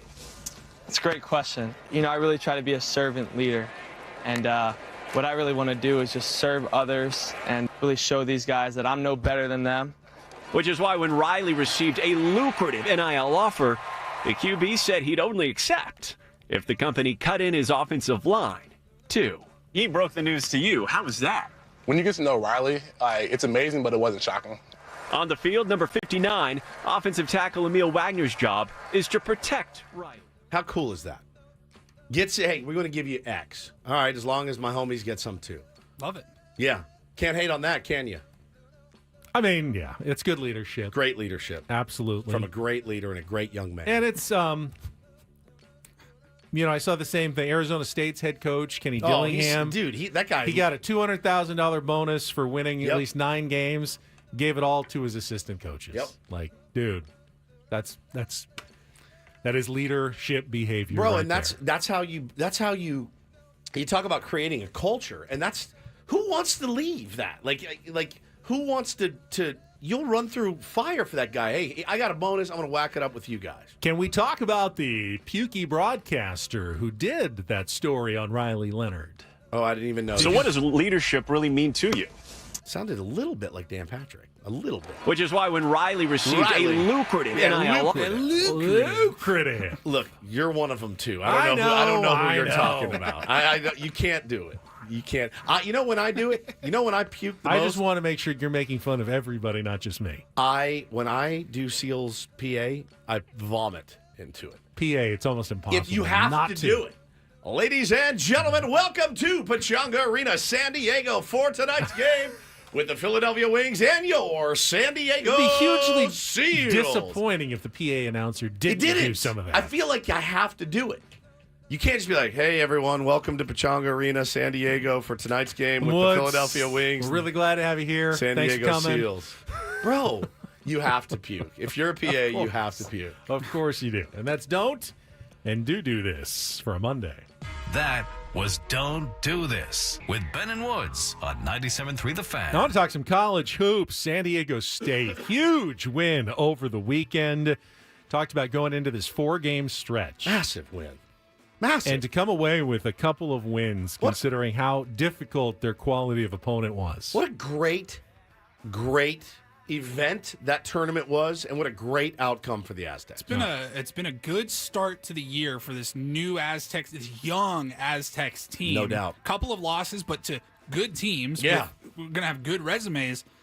But Benny shared some information before the show that kind of contradicts their good losses, yeah, their good I record. was a little frustrated by what I saw this morning. We will talk about all of it coming up next on San Diego's #1 sports station, 97.3 The Fan.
Do not underestimate Brian Dutcher, or do so at your own risk. Going into the season, Woods, San Diego State was picked to finish fourth in the Mountain West. Yes, sir.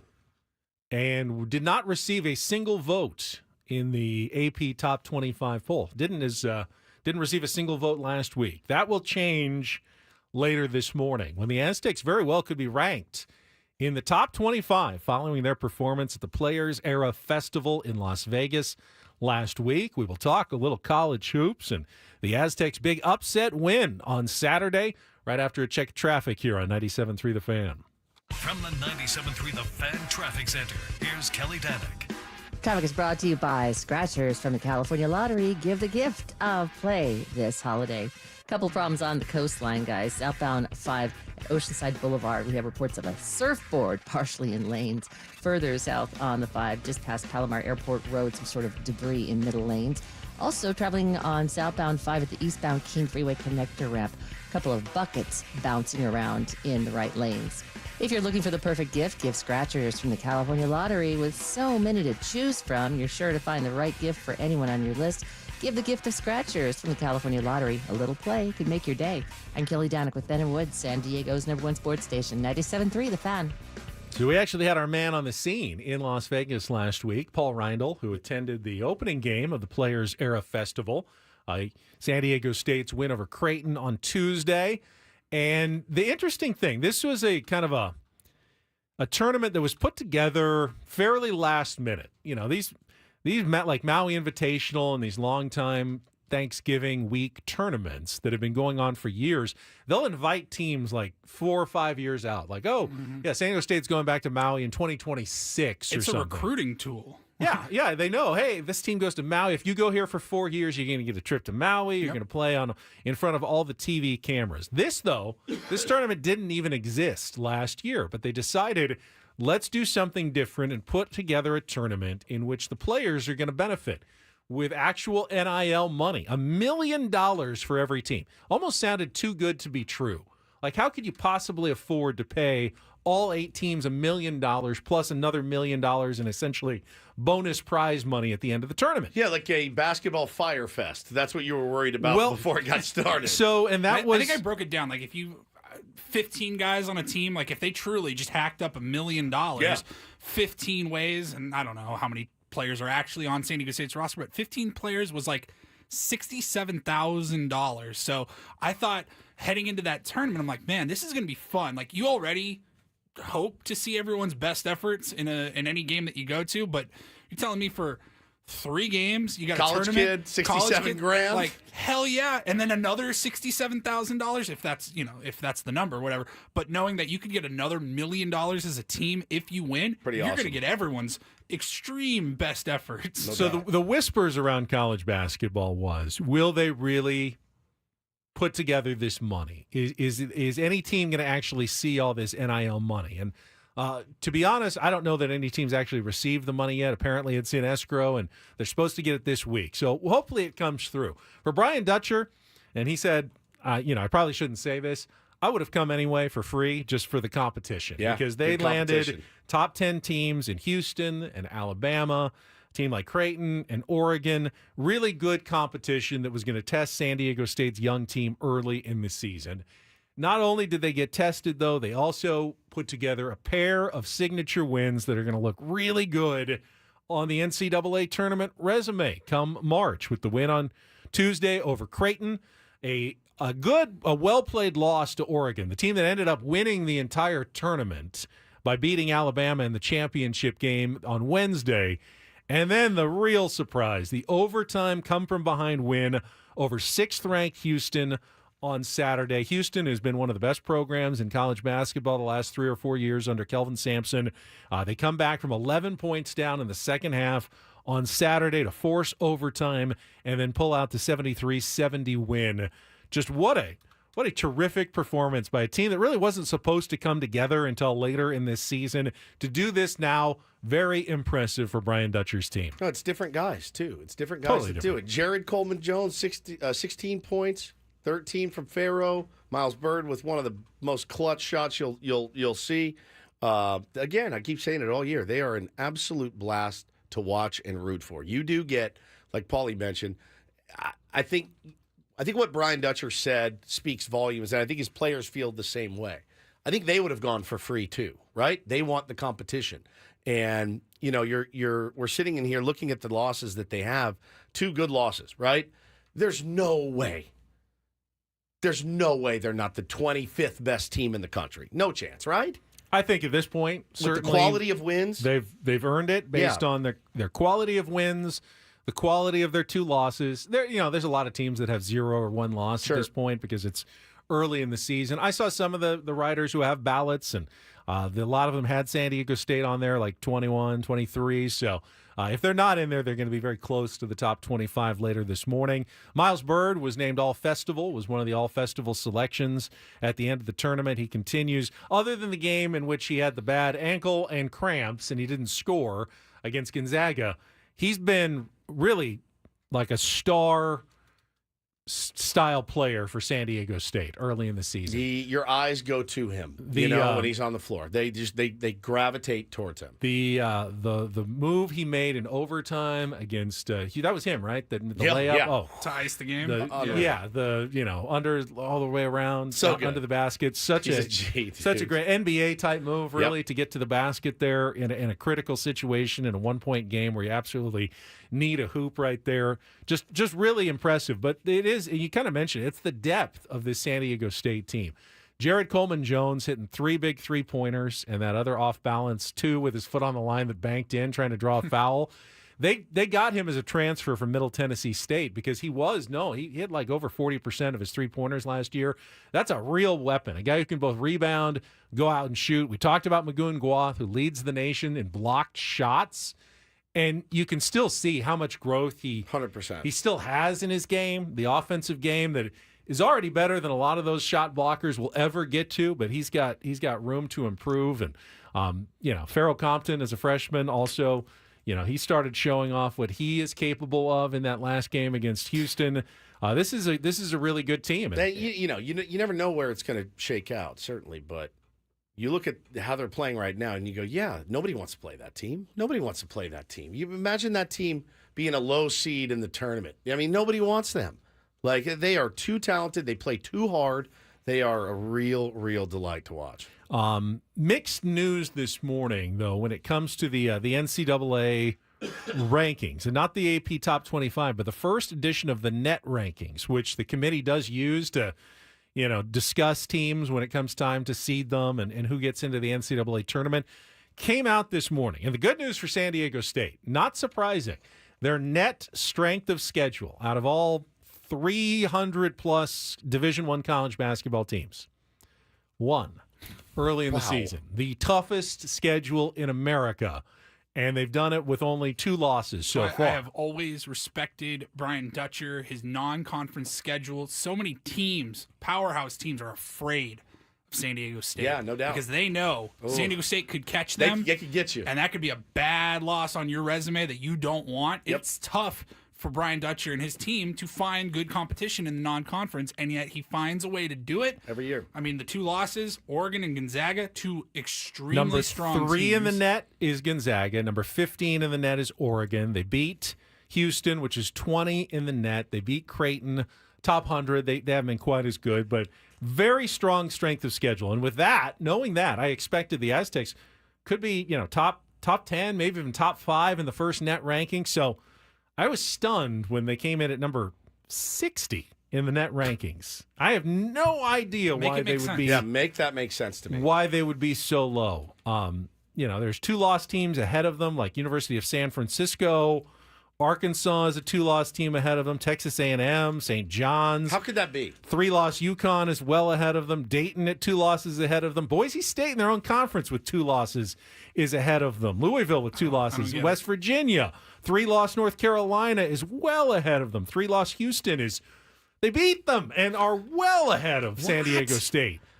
I have no idea how the math works on these rankings. And you're a math guy. I'm not a math guy. This feels like they pulled these names out of a hat. It doesn't make a lot of sense that San Diego State would be so low, but my worry is, they've played the hardest games of their non-conference schedule. They've got conference games coming up, including their conference opener is actually this Wednesday at Fresno State, but that's going to drag down their strength of schedule, which will probably drag down their net rankings going forward. So, I don't know, 60 is like the ceiling, but if they end up in that 60 to 80 range at the end of the year, that's not really at-large material for the NCAA tournament. I have no idea how this even makes sense. So you have to go win the Mountain West right now, essentially. At this point, yeah. So, I don't know. The net rankings have usually been pretty kind. Brian Dutcher generally knows the system well enough that his schedule gives them a good, 20 to 30 in the net rankings every year. How they're at 60 already with their toughest games and a number 1 strength of schedule makes no sense to me whatsoever. You got to keep winning basketball games, man. You have to win your conference games. And you can't afford any bad losses now. And you've got a lot of opportunities on the road against teams like, Wyoming and Air Force and Fresno State would love nothing more than to make their season by knocking San Diego State off. So you just got landmines the rest of the season. Just landmine after landmine after landmine. And you're already in this precarious position, and I have really no idea why. So yeah, you needed a good number there because you will come down. I mean, it's just inevitable that number will come down based on the conference that you play. That's what I think. And you don't want to have to win the Mountain West tournament to get into the NCAA tournament because anything can happen. You're playing 3 games in 3 days. Yep.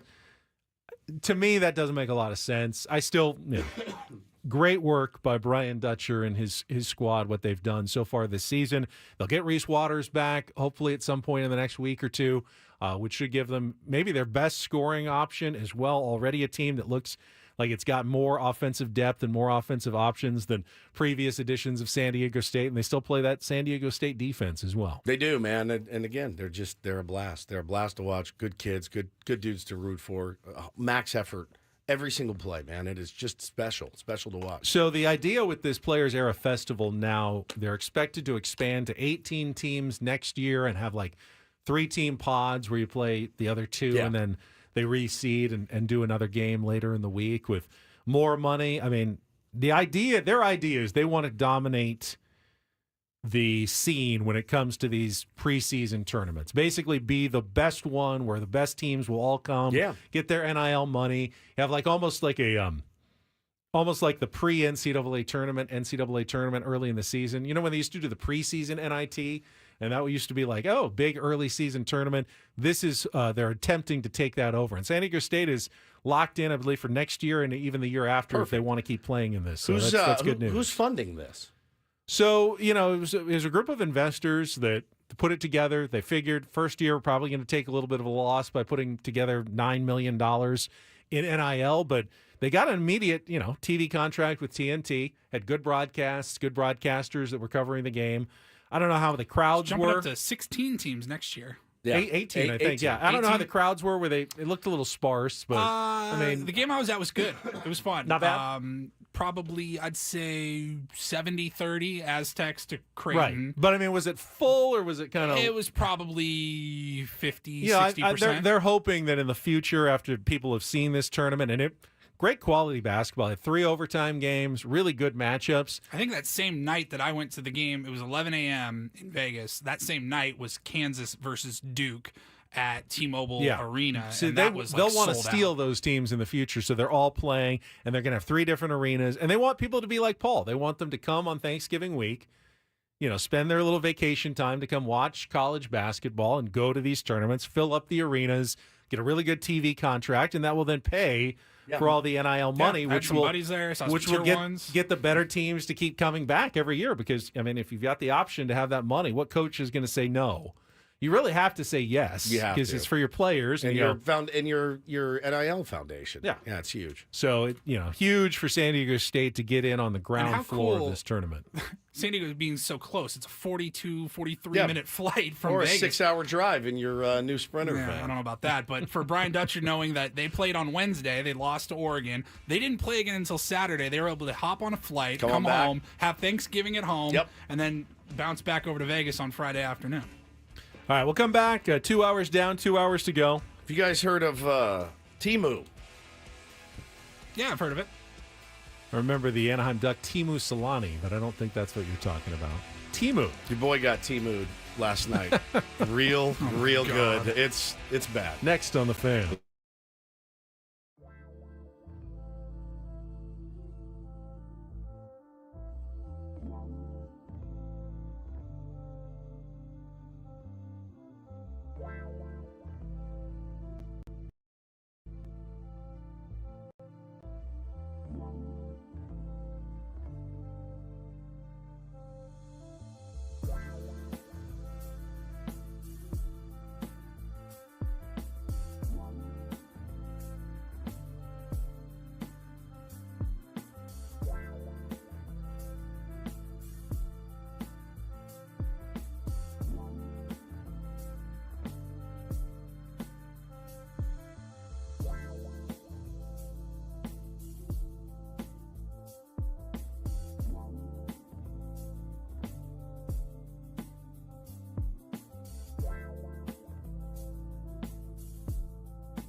We are halfway home on a Monday. Ben and Woods, 97.3, The Fan. What a fun show having all the boys back together. Paulie back from Vegas.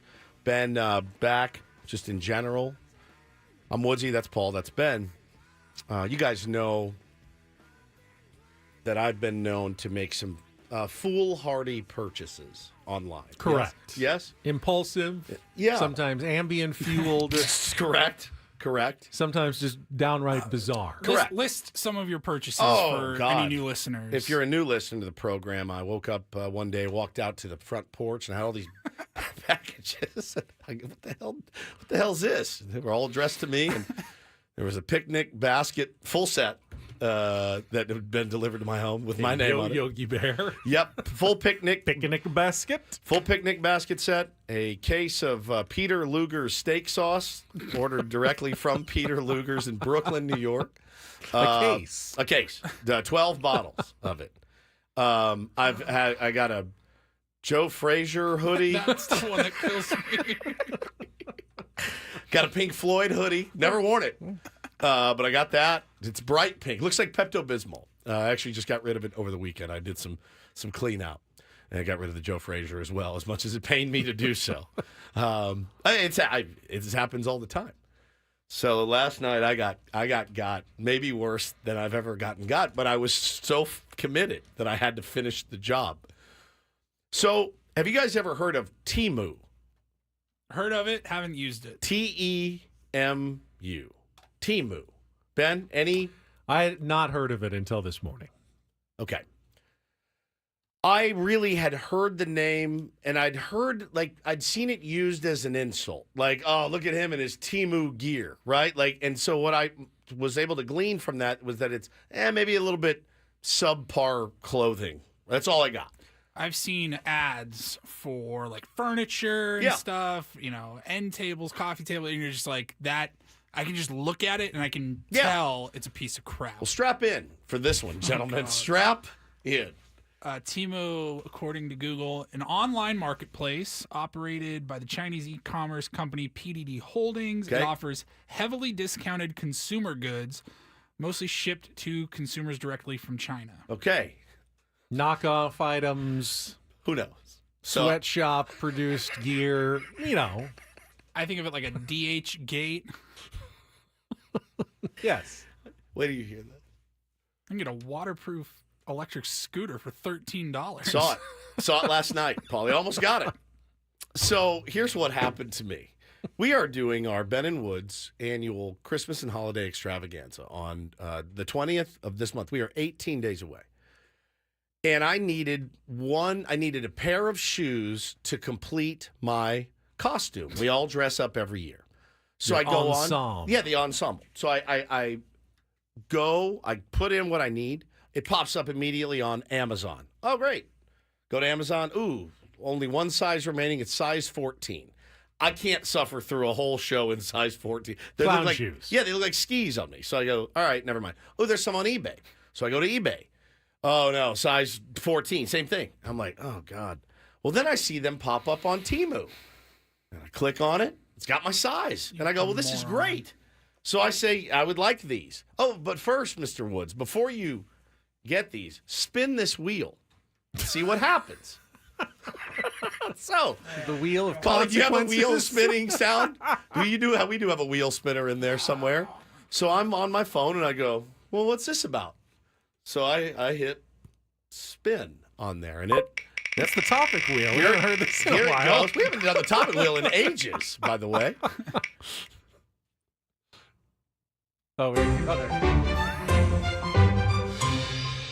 Free. It's free. Oh my God. The shoes that I need Hell yeah. are free. Yes. So I'm like, this is fantastic. Oh, Mr. Woods, you've actually got more free money to spend. So pick out a couple more items. So I'm in a panic a little bit. So I start scrolling You're through in the the black. items. Yeah, I'm in the black. You got extra money to spend based on your successful wheel spin. So knowing we have fantasy camp and spring training coming up, I needed to I go, you know what? Me and Paulie are always driving out there, resting my phone up against the windshield. So I'm going to get one of those holders. So I get a holder, free on the house. It's a universal car phone holder. Sticks right on. Great. I still got some more money. I'll go, what's this game here? It's called How Well Do You Know Me?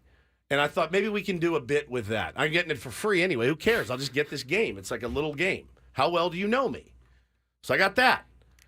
Well, then it says, Mr. Woods, in order to complete your order and to get the free shipping, you need to pick out more items.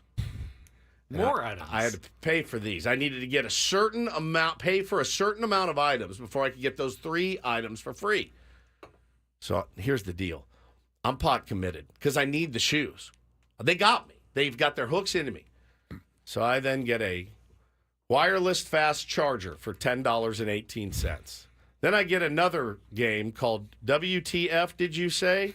That was $21.98. Then I got 50 velvet hangers. Love velvet As hangers. do I, and that's what we use. So I figured my wife's always bitching about the hangers. Yep. So I just added 50 to the litter. Then I got the versatile push-up board, which I can promise you is going right in the Push-up garbage. board. I can do maybe 7 push-ups without this board that you move the pegs around and do different angles.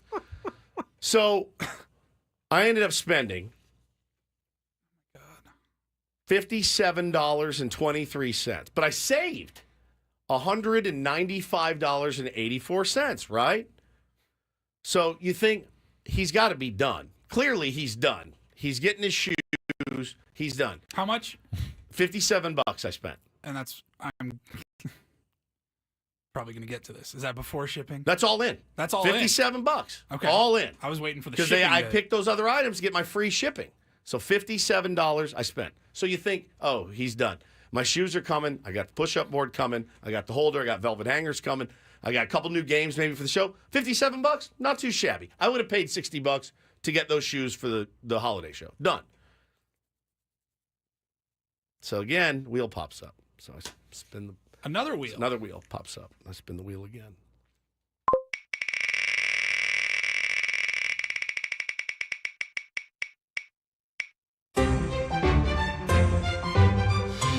You're not going to believe this, Mr. Woods. Free again. You got more free gifts. Oh my God.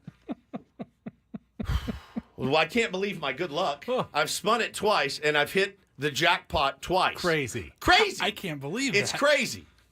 You must be the luckiest man in America. Did you buy a lottery ticket after all this? I mean, my God. 2 free spins? You thought the first order was bad? Oh. Wait till you hear this one. Oh, no. So my free gift I picked, because I like these. I use these. Resistance bands. I need some new resistance bands. I'm sure they're of the highest quality. I'm sure I'm not going to attach one to a fence and the thing's going to fly off and hit me in the teeth and chip my tooth. I'm sure that won't happen. So I got my free resistance band. But you do need to spend a little bit more money to get that free shipping again. So I got, in order to get my band, you ready for this? 1-piece foot stretcher, calf stretcher for plantar fasciitis. It's like a yoga band leg stretching thing. I'll throw it in my baseball bag. 5D white tooth powder, deep cleaning powder, fresh breath, ideal for oral health. That was $2.50. Oh, Cocal tea tree oil foot cream, $3.35. Lucky Mussin firming cream for chest, neck, and face, $3.19. Vitamin C and turmeric hand mask for $3.99. Why are you the way that you are? 1-piece silicone face scrubber for men, gentle exfoliator pad and massager, $1.69. You can't say no to that deal. You can. 5 more premium fitness resistance bands, $3.14. Super fast charging USB cable, $4.91. And then finally, to finish it off, the Lucky 5-star hotel quality pillow, $13.30. The pillow, it looks plush. It looks amazing. That order total, $49.48. Now, I've added all this together. I spent last night $106.71, but I saved $432.55. Wow. I'm going to have basically 2 boxes of crap sent to my home to get one pair. I shouldn't have told you guys this. I should have just given you. Maybe I'll give This you is guys all of our Christmas presents. pieces of this for your Christmas So gift. I've been thinking about that. Okay. I don't know about you guys. I'm real. I think we talked about this a couple weeks ago. I am struggling on gift ideas for you two. Not me. I'm good. Both of you guys. I All think set. we should make a show rule. It has to be. You have to purchase gifts off of Temu. Too late now, suckers. I'm not getting you. Both of you guys are going to be stoked with your gifts, and I better be stoked with mine. But I can't. I mean, what am I going to do? Tooth powder? What am I going to do with this stuff? It got me, dude. I think what surprises me the most that I'm a is you're- moron. You're an adult male living in the 21st century. When an online wheel shows up to spin, that's got to be a giant red flag to anyone. Now, you say that. Anyone. You say that. But you wear the same clothes you wore 15 years ago. If you went to buy the shirts Paulie and I like, True Classic, you go to True Classic for the first time. It'll say, spin this wheel and get your discount. You will get 15, 20, 25% off every time. Maybe free shipping. Free shipping. You go to Knockaround, right? We love Knockaround. You go to Knockaround, hey, spin this thing, you're going to get 10, 50. It's standard now. It's absolutely standard. So when I see a wheel, I spin it because I know I'm going to get a little bit of a break. Sometimes it's only 10%, but 10%'s 10%. I think my issue is with your second wheel spin. The second wheel spin, which of course is the one I added, had to add 40 What would the items. shoes have just cost if you had just bought the shoes? So again, and not gone on the wheel spin or the free $4.99 plus merchandise. $30 shipping. They don't let you. They won't That's even the let you thing. know. That's Yes, they would have. No, They would have let you just buy something. I swear to God, you cannot go buy one item. Somebody try to go buy one item from Temu. I don't think it's possible. Now, again, I did like the wheel. But see, Welsh Fryer says it's free until it comes to shipping. I guess that's what I paid was the shipping because this merch that I got is garbage. I mean, I may not even use. I'm afraid to use the tooth powder. I may not use it. I may just throw it right in the garbage. But you had to add. Yeah, you had to keep adding stuff to get to a certain total. So that you hit it. Now we're gonna send out your order. So they really got me. I make fun of you for being a rube sometimes. I'm the biggest rube on the planet. There's no doubt. This stuff gets me, man, every time. So what would the shoes have cost? On eBay, they were like $60. So I did get essentially what I would have spent, but I got so much more. I got so much more coming. I got bands. But I got essentially, resistance bands you for got days. nothing more when you think about it. I got a bunch of junk. You get nothing more than junk. Yeah, I got a bunch of It's junk. actually worse than nothing. Yeah. Because now it's taking up space and it's junk in your house. Yeah. And it's just making you feel bad about your purchase. And maybe I'll like some of this stuff. I'm not sure. That push-up I doubt board's got some potential. Doesn't. I'm going to bring it in, and we're all going to try the different variations to see how hard it is and see how many we can do. It's not going to be our finest moment, that I can tell you. Going to collapse under your weight on the first push-up. It's the other thing is, I don't know when they're shipping this thing from China, right? I hope I get my shoes in time for the deal. If not, then I'm screwed. But yeah, I'm sure they have an excellent return policy. Oh, I'm sure. I got, man. I got so good last night. I literally got. I have like 30 items being sent to my home. So that's my Temu story. Beware out there if you're going to use it. It's a PSA from your old pal. I say Lindsay. this with love. You're an idiot. Yeah, I know. I know this, man. Speaking of shopping, the free agent market is now wide open. Some teams are shopping, others remain just browsing right now through the merchandise of Major League Baseball. And we'll give you the update on. Sounds like we're going to be doing our shopping at Temu here in San Diego. possible. I have that feeling. Possible. It's been pretty quiet on the Padres front, but we'll give you Morning, the guys. baseball update on the offseason hot stove talk when we come back after a check of traffic with Ben Woods here on 97.3 The Fan.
right, here we go.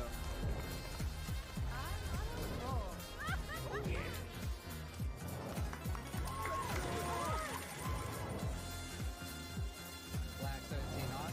That is my number. All right, hit me. Hamul Casino. Fun above all else.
All right, here we go. Hey, we got our old pal Welsh Fryer in the chat. It's his birthday today. Happy birthday, Welsh Fryer. Happy birthday, Welsh Fryer. Welsh, let me know if there's anything I can do for you on your birthday. Pick him up something on Temu. Yeah, something on Temu could be the play. A lot of people in the chat saying they've used it. Some have good experiences. Some have they said that shipping may take a little while. It's coming from China, so hopefully I get the shoes. If not, I'm gonna have to make do with what I got.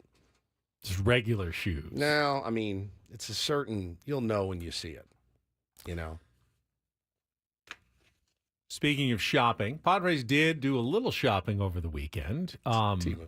Yeah, they're just looking for the bargains right now. They signed Oscar Gonzalez to a minor league deal. Now, you might remember the name Oscar Gonzalez. He was a top prospect in Major League Baseball for the Guardians and came up as a rookie in 2022 and actually had a really good season. 91 games, hit 296, 327 on base percentage, 461 slug with 11 home runs, 43 runs batted in.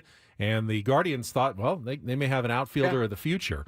Did not have a very good second season. Really struggled badly in his second campaign. Had a negative 1.4 WAR. Just slumped pretty much the whole time. Got sent back down to the minors. And then after 2023, the Yankees claimed him off waivers.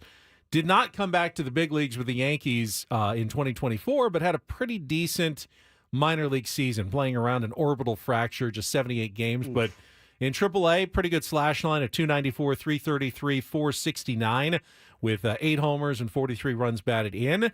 And he was a minor league free agent. Padres did sign him over the weekend, assigned him to AAA El Paso, but with currently a bit of a lack of depth in the outfield for the Padres right now, Oscar Gonzalez immediately does become someone who you'd at least expect to get a spring training invitation and a chance to compete for a job on the Major League roster in 2025. Yeah, and there's Tirso's down there in, I believe he's playing winter ball and tearing it up down there as well. So there's some options. I mean, we still don't know what the deal. You want to talk about a name I have not heard mentioned in free agency even a little bit, and that's Jurickson Profar. I have not heard one whisper, one rumor. Saw some Yankees fans talking about Jurickson. Yeah. If they don't get Soto, that he could be the backup option for the Yankees. I heard Phillies fans mention him, but comparable.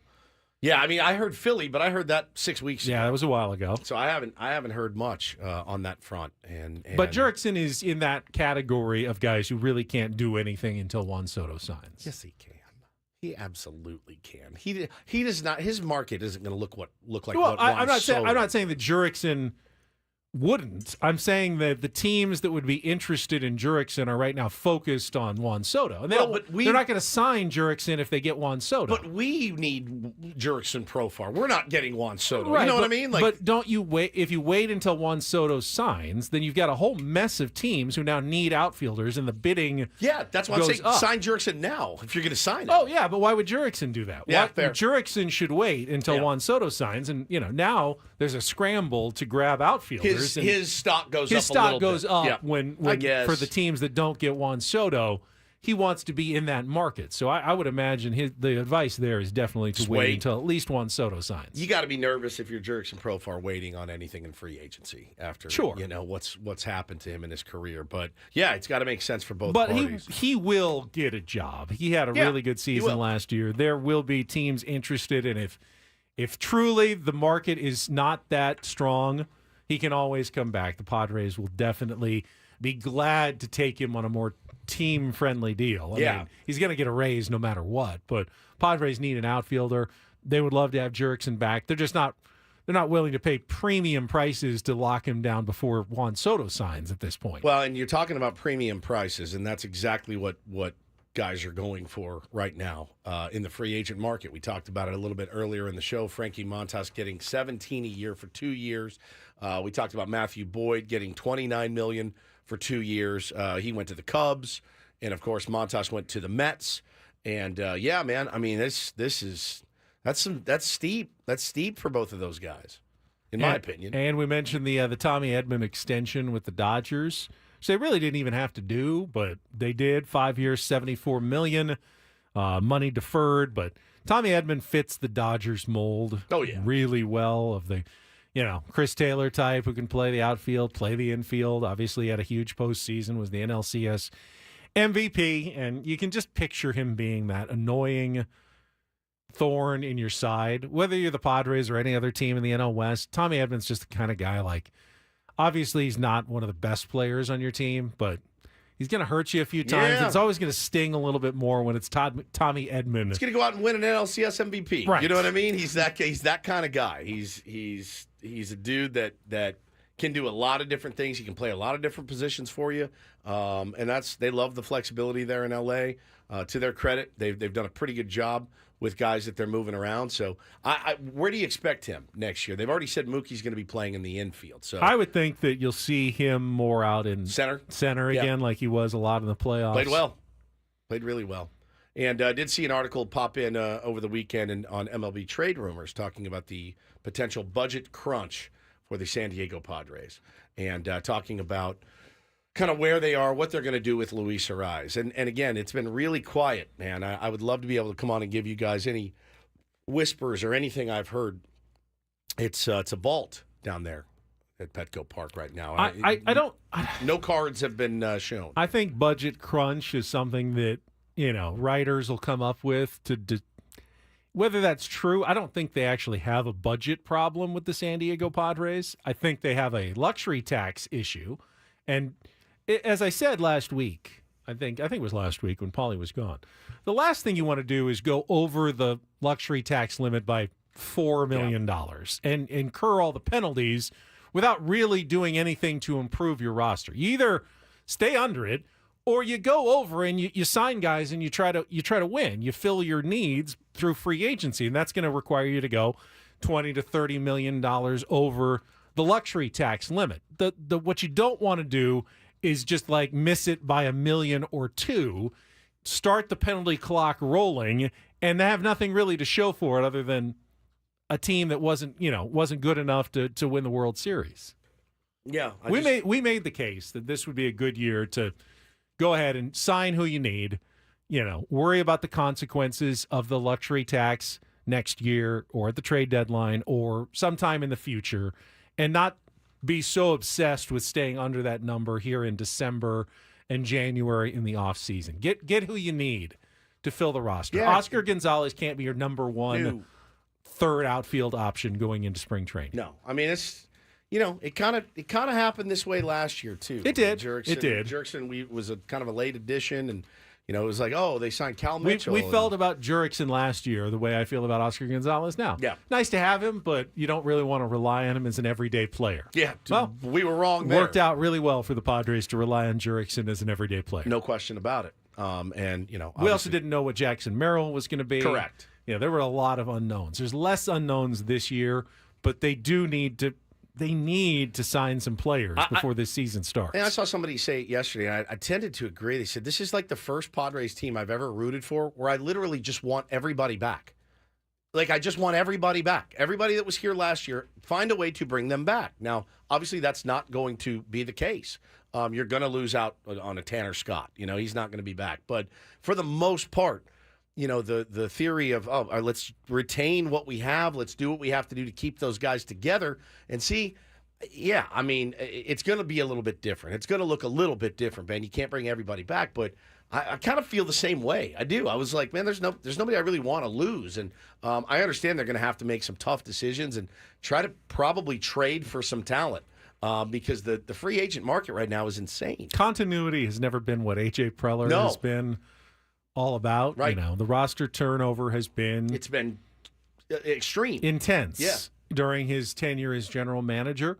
Would I like to see a little more consistency and let these guys who gelled under Mike Schilt last season have the opportunity to come to spring training with as much... No team's ever going to be exactly the same. Correct. But have as many of those guys coming back as you can. I can see the argument there. Like, there's value in not having to reestablish a culture because you already have it established with the same players. That's something that I would like to see going forward. Agreed. It's not feasibly possible. It's not feasible to do. You're just not going to be able to bring them all back. No. But you can get fairly close, I think. But you got your manager back. You'll have your core of, long-term players back. Yeah, you're going to add some pieces. You need some pitching, some pieces, but you can incorporate guys into a culture. It's hard when you have to kind of restart the culture every couple of years with a new manager, a whole new set of, 10, 15 different players. That I would like to see become more consistent for the San Diego Padres. Yep. All right, we'll come back. You talked a little bit about your Notre Dame Fighting Irish. They should be one of the 12 teams in the college football playoff. They should be. Absolutely should be. It's not guaranteed until they actually. You said it like extend the invitation. They should be. Like well, that was part of the story this weekend. Did everyone watch Friday night's 8 overtime? Yeah. Insanity between Georgia and Georgia Tech. Fantastic. But the broadcasters kept going, Georgia locks up their spot if they win. Technically, no. That's not how this works. At the college football playoff, all comes down to the final decisions of the committee, and we have a more clarity, though, after this week. Talk about the conference championships and the playoff and college football when we return with Ben and Woods on 97.3 The Fan.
I did not see this. Do you not spend much time on the internet? Or what are you looking at on the internet that you missed this? That's what I want to know. You didn't see the Nolan Arenado post from the weekend.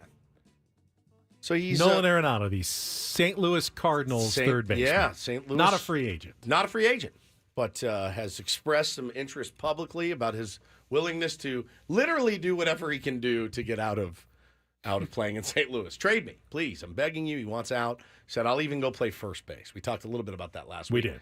Well, he posted a picture over the weekend. I think he was at like an aquarium or something with his kid. I don't know. Maybe he has kids. I don't know. But the song that he used was Dodger Blue. And it's a song off the brand new Kendrick Lamar album. And that's the song that he chose as he was walking through this aquarium or wherever he was. I mean, if he actually got to choose who his next team was, that might be significant. Yeah, if he was a free agent. But he's not a free agent. No, he's not. He's not. You know, maybe the Cardinals and Dodgers are talking, or maybe he just saw blue. Maybe he just liked the Kendrick's, song. you know, pretty hot commodity right now. Yeah. Isn't he going to be the Super Bowl halftime performer? Yep. Yeah, it's a hot commodity. Just wanted to post, you know, some Kendrick music. He has a full no trade clause, though. So he can pretty much, I mean, how bad do you want to get out of St. Louis? Dodgers didn't offer us anything, but the Pirates did.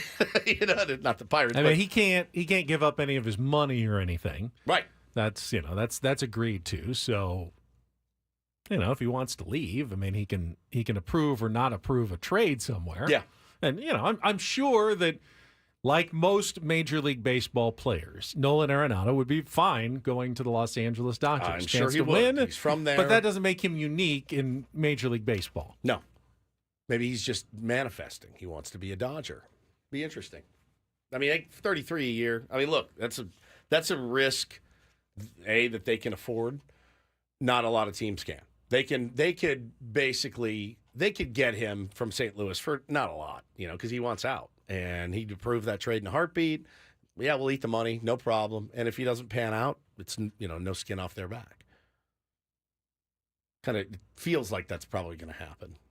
Yeah, it does feel. It feels like very possible that they could do that. Does that make him better? Maybe. I don't know. If he bounces back and has a good season, I saw a Dodger. Which is what happens when people go to the Dodgers. It's true. I saw a Dodger fan yesterday making some really, really good cases. He was arguing with a guy. One Dodger fan said, "Give me Arenado all day over Muncy," and the other one was like, "Bro, you don't trust me. The decline of Arenado is a real thing. It's severe, and even the defense isn't what it once was."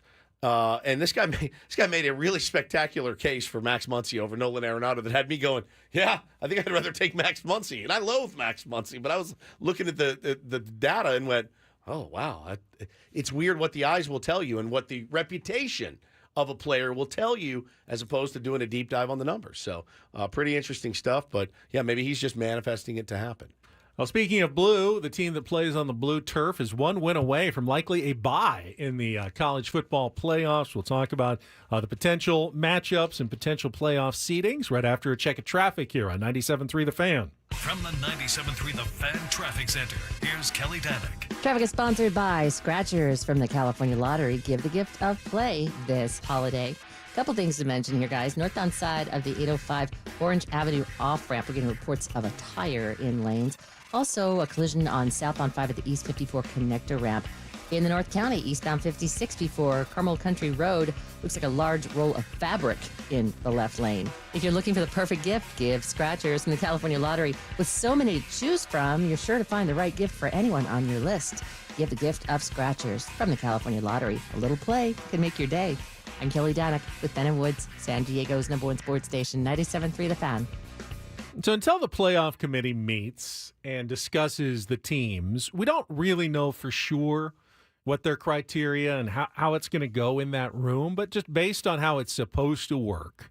And if you make your conference championship game and lose, that's not supposed to be held against you, which I totally understand. If you've played well enough that you earn a spot in your conference championship game, like Penn State, but then you get bodied by Oregon, that shouldn't really knock you too much compared to a team that didn't even get there, like Ohio State. You shouldn't be penalized for playing an extra game because you made your conference championship. But in reality, how will it actually play out in those conference rooms? Assuming that it does, we kind of have an idea of who's going to be in the playoffs. Obviously, Oregon and Penn State, number 1, number 4, going into last week, both won convincingly. They will play each other in the Big Ten championship game. Winner is in automatically. Loser should be comfortably in as an at-large berth. Ohio State, even with their loss to Michigan, they're not going to drop from 2 all the way to out of the playoffs. So figure the Buckeyes are still in. Texas beat Texas A&M to advance to the SEC championship game against Georgia. Texas, win or lose, should be in. Agreed. Texas A&M will not. They were too far out at too many losses, so they're not going to make it. Georgia is an interesting case. Georgia at number 7, coming off that win over Georgia Tech, should be in. It was not that impressive of a win. Could have easily been a loss that might have knocked them out of the playoff picture. But they pulled it out in 8 overtimes, 44-42. It's insane. One One of the wildest college football games you're going to see. And, the ESPN broadcasters, was it ESPN? Who was? Yeah.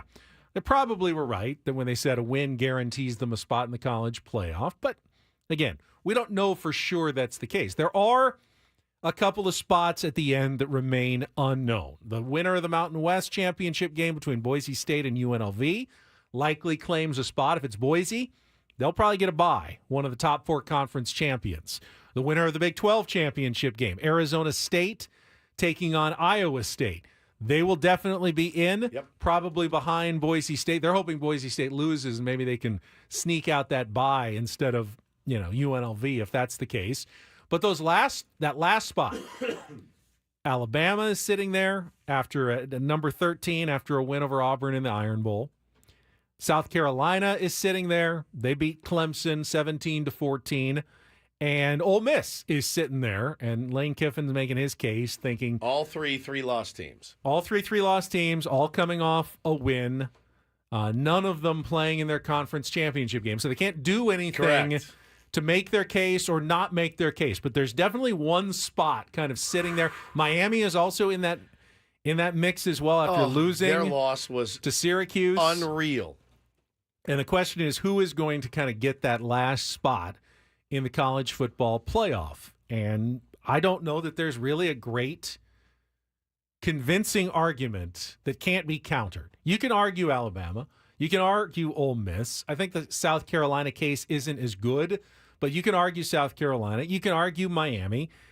How they make that decision is going to be debated. It's going to be criticized. You think South Carolina, though? I don't think they're going to get in. They were number 15. They beat Clemson. They had the best win of any team in the final week. They could move up with that win. They had 4. They've won 6 in a row and 4 against ranked opponents. Like, that's one of those things where you look at it and go, the reputation shouldn't matter. Trending in the right direction. Right. Yeah. Like figuring it out at the right time. But again, here we go again. Is it going to be reputation picks, Ben? That's the thing. That's the thing. If college football playoff wants to make a splash, well, you find a way to get Alabama into that first playoff. I mean, if Alabama is the 12 seed, crazy, and Notre Dame is the 5 seed, and that's your first round matchup, pretty solid. That's a blockbuster TV first round. Yep. A lot of eyeballs on a game like that. Not that Notre Dame, Ole Miss wouldn't also have plenty of eyeballs. The question is anyone going to miss any of these playoff games? Is there going to be like, I don't need to see this playoff game? I think everyone's going to want to watch every playoff game at this point. So I don't know how important it is to make sure that an Alabama is in there. They're going to get their chances, but, have some credibility. Pick the team that you think deserves to have the best season. I'm with that, too. And put them in there. I do think it's interesting, man. I was talking to somebody about this over the weekend. So 12 teams in now, right? Now, it's not the field of 64, right? Like March Madness, but it does feel different with 12 teams going in, Ben, that making that playoff is an accomplishment. Of course, I say that as a Notre Dame fan, right? Obviously, like, very excited that you lose to Northern Illinois, find a way to trend up, kick some ass, and now you're in a playoff. I would have never believed it had you told me. If you said, Woodsy, don't worry, you're going to be in the playoff. It's such an accomplishment, I think. So I do think you have to pick wisely. I do think you have to try to get the very best teams in there and the very best matchups. And I don't know of those teams that you mentioned. I don't know who doesn't deserve to be in because the SEC schedule is tough. I get it. But, Alabama used to win those games, right? They used to win those games. They would never lose 3 games in a season. So what's changed? I mean, you play a couple of different opponents, but you still also play your Mercers and your Cupcakes and things like that. You've had some bad losses. I just want the best of the best in there. And it's just always going to be hard to do. I think ultimately, as long as it stays a 12-team playoff, and it might only stay that way for a year or two before they expand it again, but even if they expand it, we're going to have these conversations every year. It's very hard to delineate between 3-loss teams. And there's always going to be a handful of, 3-loss bubble teams. They're going to have very similar resumes. And yeah, you can always choose the Alabamas, and that's a choice that they can make by reputation to have the best teams in. I think ultimately that's going to be very frustrating to other schools that are on the cusp. Hey, why don't we ever get a shot? Well, you can always say win another game and be clearly in the top, 8, and you're always going to get in. And that's true, but it shouldn't always be reserved for the Alabamas of the world for that last spot when you're comparing these 3-loss teams at the end of the season. Yeah, no question, man. I mean, look, at the end of the day, I'm elated for it. I can't wait for the playoffs, and I would be if the Irish weren't in it. I'm excited that they have 12 teams, and the rumor is they're already going to go to 14. You heard that? 14 next year, as soon as next year. But then we'd still be debating 14 versus 15. And what do we do with that 16th ranked team? Do they deserve to be in? Yeah, it's always going to be this way, certainly. But it's so much better. Don't you agree? It's so much better. It's definitely better than 4. Looking at some of the teams that have the chance now to go play in this NIL world for a championship is amazing. The SMUs, teams like that. It also makes the games this week, like the Arizona State Iowa State game, a play-in to the playoff. Essentially, so rad. The first round of the playoffs makes those games more interesting. Yep. It's just better, I think, for fans and better for college football. The way the system is, it perfect? No, but you're never going to find an absolutely perfect system. No. We could also talk about 9-loss teams. That would be the San Diego State Aztecs, who wrapped up their season with a 6th consecutive loss on Saturday, falling to Air Force, 31-20. Really disappointing first year for Sean Lewis as head coach. 31-20. That looks like the number of people that were in the stands. It was pretty lean, dude. I think it was announced 22,000, turnstile around 10. It was the smallest crowd that they've had in their 3 seasons at Snapdragon Stadium. And understandably so. The students were home for holidays, so the student section was pretty empty, and the rest of the stadium fairly followed suit for a meaningless last season, end of the season game against a team that's not that good either. Air Force had a losing record also. It's tough to be critical of a first-year coach, but the product on the field's terrible. Yeah, it's not good. And I can't think of any reason why an alum, or whether you're an alumni or not, why would you go to an SDSU football game right now? Not right now. Yeah, not right now. You'd have to be a real moron to put money on the Aztecs. Did you? Thinking that there's no way. There's no way you're going to lose your last game. You'd have to be Timo wheel pop up. You'd have to be just such a buffoon. You didn't, did you? Getting 6 points, thinking there's no way. It's like, have some pride and win that last game against Air Force, who'd lost like 3 or 4 in a row. The big disappointment, you'd have to be a real dumbass. A real dumbass. Was that the offense didn't really look any better than in previous years. No. Despite the Aztec fast and the reputation that Sean Lewis brought in, they scored exactly 20 in their last 3 games. 20 is nothing. Is it 21, 21, then 20? I think it's 20, 20, and 20 in the last 3 games. 21, 21, 20. But, he said it himself early in the season. Passing, if we get over 50 points, that's an A. If we get over 40 points, that's a B. If we get over 30 points, that's a C. And anything less is not a passing grade. Well, the last 6 games of the season, failing grade every single time for the Aztec fast offense. And we talked about it last week. Yeah, you need time to install something new. Build a program. Create a culture, create a program. But now can you keep some of the players that you had? The portal opens, Bro, there's players that play on really, really good teams that are looking to make a jump. You know what I mean? Right. You're playing on a bad team. If somebody else wants you, you're like, yeah, it's a no-brainer. I mean, there's elite talent that plays at Ole Miss and Notre Dame and USC that's like, sorry, I was talking about good teams. I shouldn't have said USC. You have elite talent that plays on good teams. They're like, what else could I get? Could I get more? Then if so, I'll go do that. So you're just up against it if you're Sean Lewis. I mean, we've talked about it in the past many times. It's kind of a chicken and the egg. Right. You know, you need the good quarterback to have the good offense, but you're not going to land a good quarterback without a flashy offense. Correct. For him to succeed exactly in. right. And I'm just like, man, I'm looking at this year and I'm going, how in the hell can you sell this offense to any incoming prospective quarterback? Yeah. I mean, Boise State is sitting there. And while their basketball program isn't as good as San Diego State's, it's not bad at all. bad. They're a tournament-making team, and their football program is so far beyond SDSU's, you've got to be able to get somewhere in the Boise State level. Yep. They're in your conference. They play in the snow. Come on. You know, that's at least the next step that you've got to get to. All right, we'll come back. Paul Reindl's got a Reindl Report. Final hour of Ben and Woods next on 97.3 The Fan.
For a couple of guys who wake up very early every morning, you'd think the last thing we'd want to do on our first day off last week is wake up before dark, 5:15, and go out and play golf. Boy, did we. The crack of dawn. But we did on Thanksgiving morning. So fun. You and I went out with our friend Chris Foster. Yep. We had a fourth spot ready for Paul Reindl, but he was still in Las Vegas. Paul, you missed the foggiest round of golf I've ever played in my life. 8 holes in complete? I would say up to about 12. It was not until the 12th hole that you really could start to see where you were aiming. And I mean nothing. You couldn't see 10 feet in front of you. Yeah, it was. Played Torrey Pines one time, afternoon round, back when I had a residence card, and the fog was coming in off the ocean. Right as we were teeing off, we didn't make it to the turn. We didn't make it 9 holes. Well, we kept playing because we know the course pretty well. And you're like, general idea, I couldn't have played better. Not being able to see the greens, not being able to see where I was going. I just hit it. I just went up to the ball. I hit it. And was striking. Did you just use the cart? It was using. I was using the. Yeah, I was like 138. Okay, it's 9 iron. But you can't see. Can't see it. No aim towards the flag. I hit more greens than I've ever hit. Yeah, you use the cart, and you really had no idea. You use like the tee box alignment and hope it's pointed toward the green. Yeah. Foster, who works at Encinitas Ranch, would give us his best guess as to where to aim.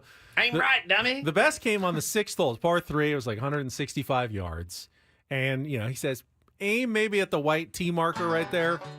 And so I did. And I hit my shot. Felt decent. Yeah. He hit his shot. He felt pretty decent. Pretty we had good. no idea. We could be in a bunker. You could be anywhere. We walk up. I'm about 3 feet from the hole. He's Yeah. like 6 inches He's from 6 the hole. inches He from the nearly hole. made a hole-in-one. Wow. In a complete fog bank. I mean, no one would have seen it. It was actually so much fun. So much fun playing like that. Just out there having fun in the morning. It was a great time. That Done by 9:30. Yeah, done by 9:30. That Thanksgiving round in the morning is something I will do for the rest of my life. It was such a blast. I loved it. Preferably no fog, but it was an experience, to be sure. It was so much fun. But we did miss you out there, Paulie. We also missed you last week. Frank did a great job. He did. Filling in. We tried to get him to use the soundboard a little bit more.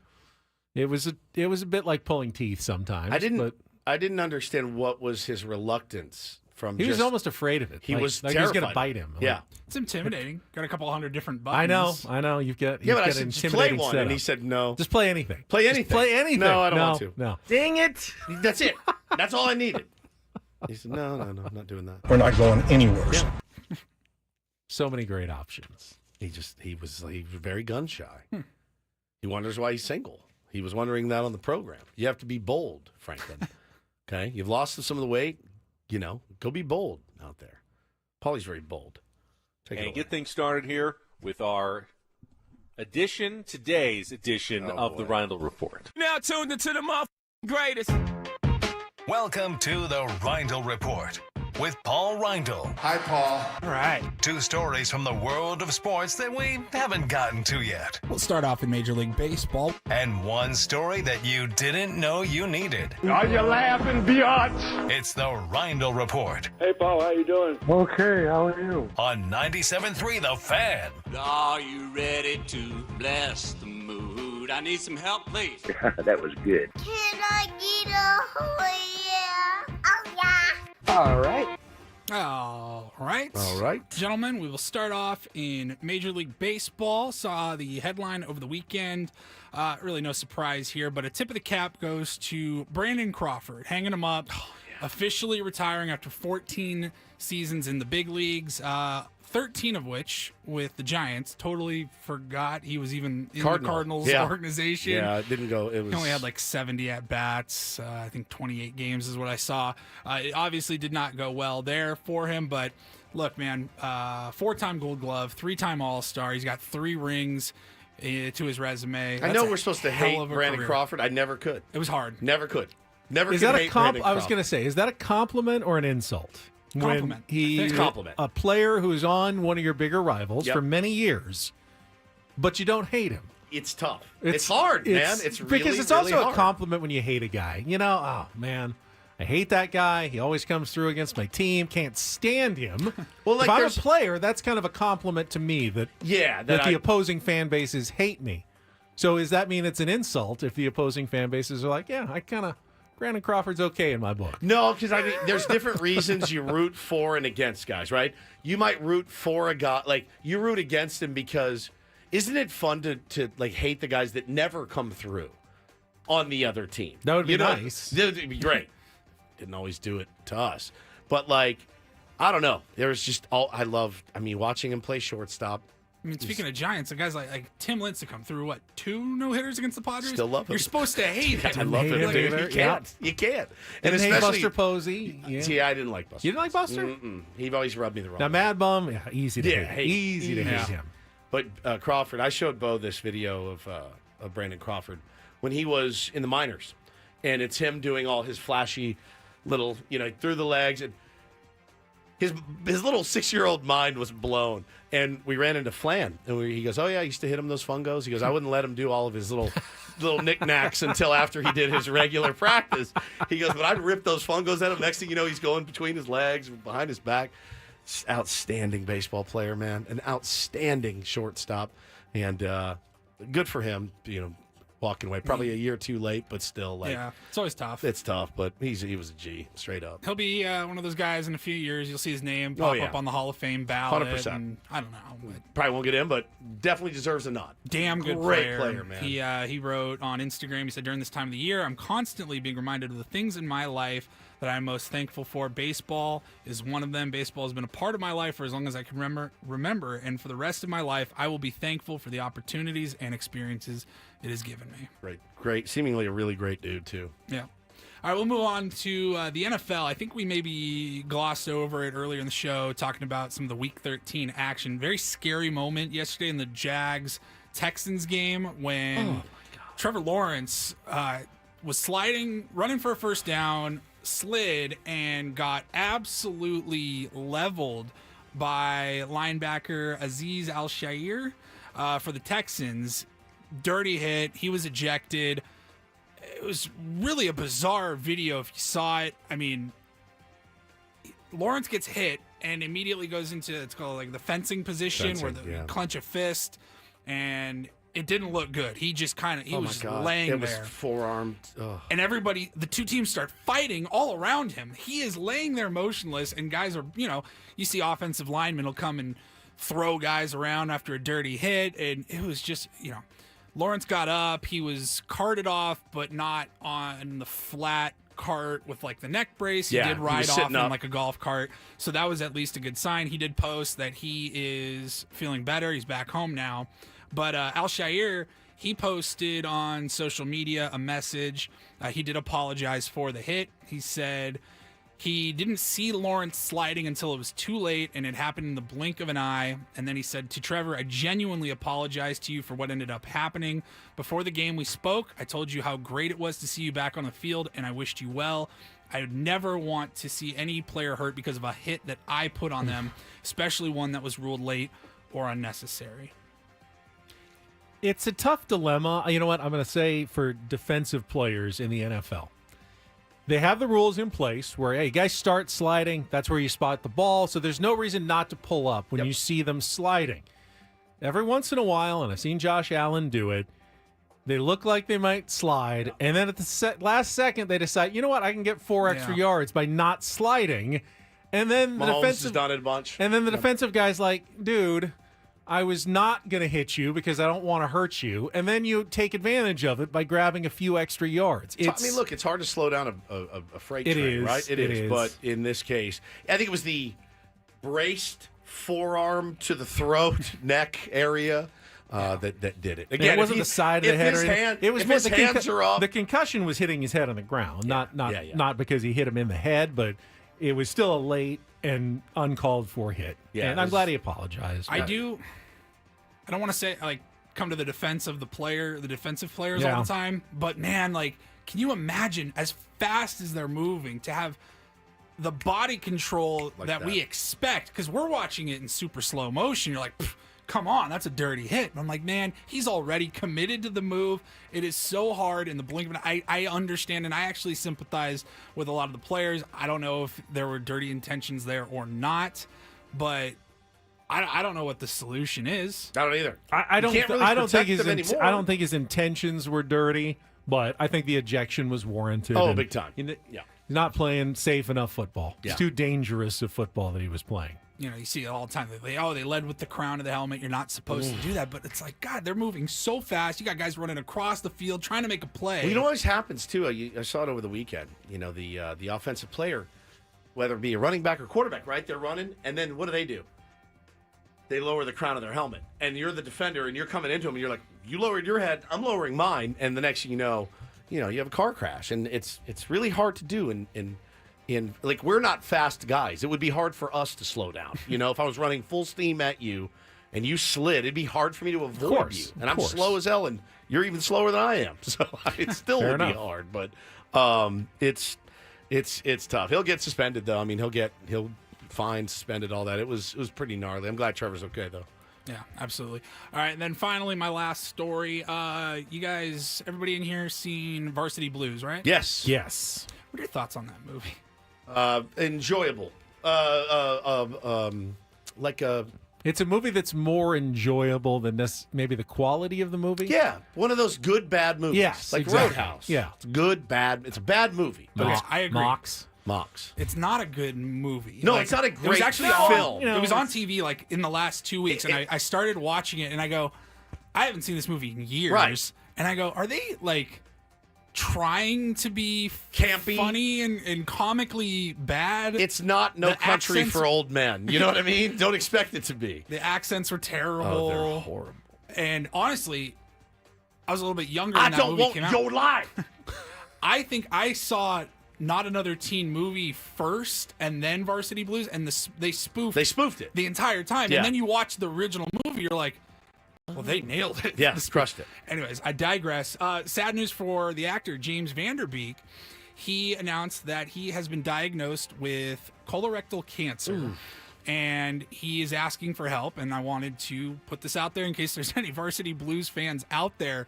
He is launching some merch on his website. So if you go to, let me pull it up here, JVDB, James Vanderbeek, jvdb.shop.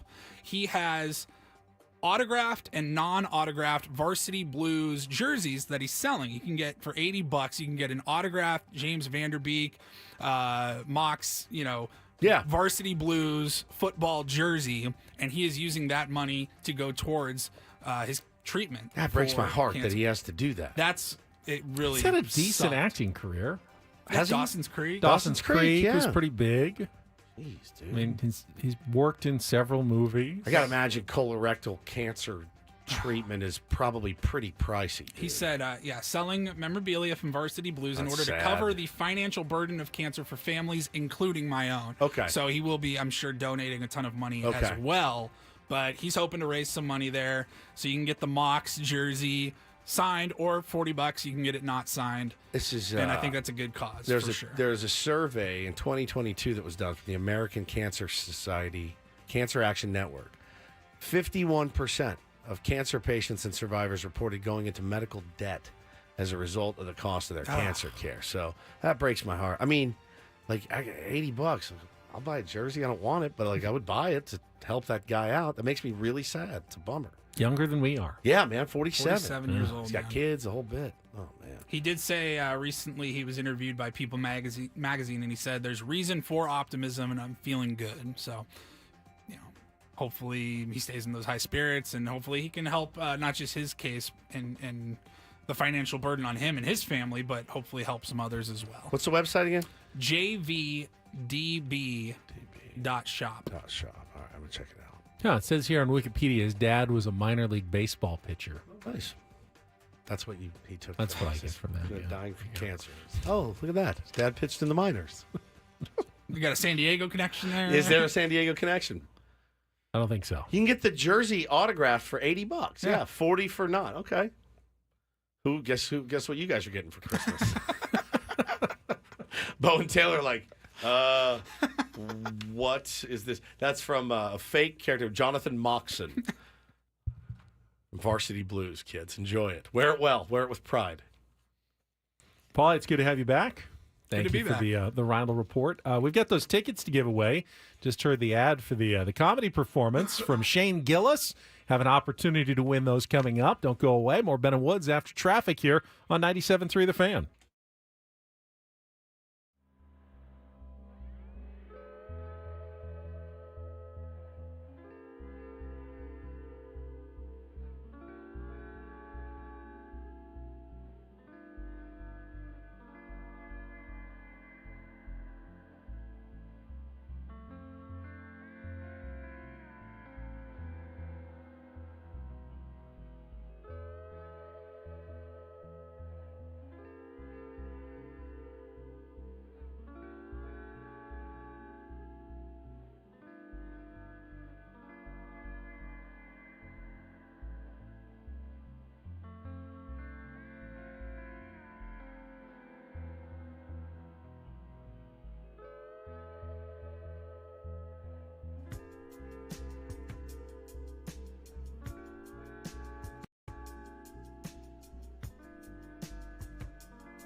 Hamul Casino. Fun above all else.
It's the all request hour here on Ben and Woods this morning. Interesting discussion going on in our YouTube chat right now.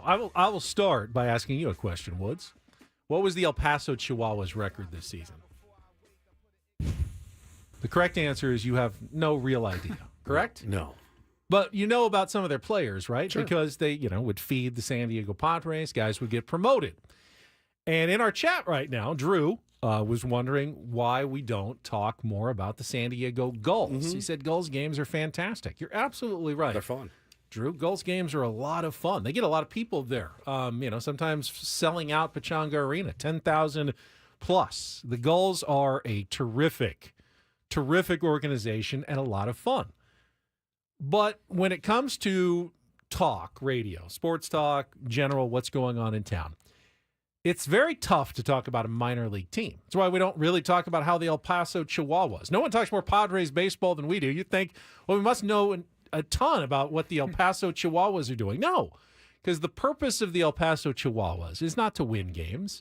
It's to develop and have players ready for their big club, the San Diego Padres, the club that really matters. And for good or not, the Gulls' job is to have players ready for the Anaheim Ducks. Yeah, they're big. But we also don't cover NHL team. They're not our team. We're not an Anaheim show. We don't talk about Orange County teams that much. We don't have an NHL team in town. So, whether or not they're doing a good job, their goal is not to win an AHL championship. Sure, those guys would love to win more than they want to lose. When you're just out there, you want to prepare yourself to win games. But ultimately, you're not going to hope, hey, what kind of trades can they make to improve the Gulls? Yeah. None. They're not looking at trades to improve their team. That's not the goal. Their goal is to be the feeder team for the Anaheim Ducks. In San Diego, their goal is to put on a good show, have a good experience at Pechanga Arena. People have a fun time watching some hockey, and they succeed marvelously. Yep. Every single year. Doesn't leave us much to say about the Gulls, other than if you ever have an opportunity to go to a Gulls game, go to a Gulls game. Fun. It's fun. It's a lot of fun. It's enjoyable. Good people over there too. Talking about the players, we could dive in and do an hour-long analysis of their top 3 players. They could be gone tomorrow to the Ducks. Great, but we're not a Ducks station. We're not a Ducks fan base here. 4-12 on the season so far. The Ducks have been struggling the last few years, which usually has a trickle-down effect to the AAA, essentially, team, the AHL team, because they've struggled. Their AAA team has struggled. You just don't have quite as many good players in your farm system when that happens. So, the Gulls are absolutely a great team. I would rather talk about the Seals. They don't draw as well as the Gulls do, but they are playing for an NLL championship. Yeah, Major it's the League. top level of indoor lacrosse, box lacrosse in the United States. Got an owner who is determined to try to win that championship, and off to a good start with the win yesterday, 18-15 over the Philadelphia Wings. Really new look team. I didn't recognize a lot of the names. This new Ryan Benesh, 5 goals. Benesh, 5 goals, 4 assists. Good debut. Phenomenal for the Seals. And Ben McIntosh as well. New guy, had a hat trick. Rob Hellier, hat trick. I mean, nasty. Like, athletic, different, tougher. Much, much, much tougher. And played real hard last night. And it was very chippy. A lot of penalties, a lot of guys jawing. It was pretty elite, man. Pretty good for the first day back. Yeah, Enrique, same thing with the G League Clippers. Hey, it's good to have in town. Yep. Go see some basketball, high-level professional basketball, but they're feeding the Clippers. That's their role, and that's their job. Now, if you want to see some of those players on their way up to the NBA or the NHL, you've got an opportunity to do so here in San Diego. For us, though, there's not a lot of avenues to have a big, long discussion about either of those teams other than everyone's having a good time going to see the games, and we certainly recommend that you do so in the future if you get the opportunity to go either to Front Wave Arena or Pechanga Arena. 100%. But congratulations to the Seals on was the great. win yesterday. Great one. Next game in a couple weeks. It's emo night. Emo night. Emo. So I have to dress. I don't have to dress up, but I'm going to. I love a good theme. So I told my wife last night. What does emo look like? Like wearing black? Yeah, well, we usually wear all you black. You always do that anyway. But I'll do it. Slick black hair. The hair down, and I'll do the eyeliner. I've never worn eyeliner. But kind of guy liner. Guy liner. Goth? Not really. Similar. You're in the right ballpark. neighborhood. Yeah, in the right neighborhood. But yeah, like think about. Well, you don't know. If I start naming bands, he's not going to know the band, so it doesn't really make any sense. You know, My Chemical Romance. You've heard of them? I've heard of them. Okay, they're emo band. So they're going to play. Didn't one of their drummer just pass He just away? passed away. I just saw that. Yeah, it's sad. it was sad. Nobody knew where he was for like 3 weeks. So Shout out to his family. It's his family. So they'll play emo music and celebrate the whole emo scene. Tyler calls it poser goth. I mean, I touch a little bit of emo, a little bit of, of everything. You don't want to go full goth. But No. you want to have. I mean, I would love to hints go of full goth. goth. Can you Would see you? my screen over here? Like that would be. Oh, okay, yeah. I would love to go. What happens if you don't have black hair? So I'll just put my hair down, but I'm going to do the eyeliner. Can you be bit. blonde and still be Yeah, emo? you can be blonde. You can. Yeah, Okay. yeah, of course. Emo is a state of mind, man. It's not exactly just a look, but yeah, hair down off the forehead. It's going to be great. I don't think I have enough hair to. No, do that. you don't. Does your hair go down? Not really. No. Oh wow, that looks. Like when you get out of the shower, does it just spring back? Does it just go right back into? It's pretty much just fixed now after many, many decades of just combing it the same way. Do you use anything in it? Yeah, What do you styling use? cream. Oh, okay. Not in the morning. Never. Just for TV. Okay. I don't have anything. I mean, there's leftover product from last night because I don't shower until later in the day. Correct. But yeah, generally. I mean, I'll get bedhead, so it will stick up in different spots when I wake up in the morning, and then I It's just helmety a little just bit. give it a little spritz of water, and I just comb it right back, and that's how we do it. What kind of styling cream do you use? I use the M. What is that? Paul Mitchell. Yeah. M. Where do you styling get it? cream. Sport Clips, where I get all my Look at you. hair supplies, and got my hair cut over the weekend as well. Resonator, I thought you said sour cream in your hair. Styling cream.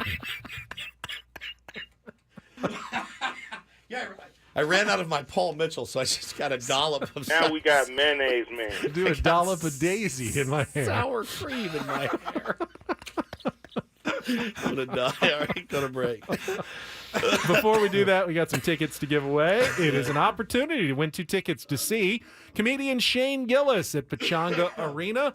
Not until June 7th, but tickets are available at AXS.com. Yeah, they must be hot tickets if we're giving them away now for a June comedian. Heard him. He was kind of funny on the commercial that we were playing earlier. Chance to win Shane Gillis tickets, 833-288-0973. Fourth caller right now. Going to hook you up with some show tickets for June 7th. Right now, we'll be right back. Last segment of Ben and Woods ahead on 97.3 The Fan.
He's back.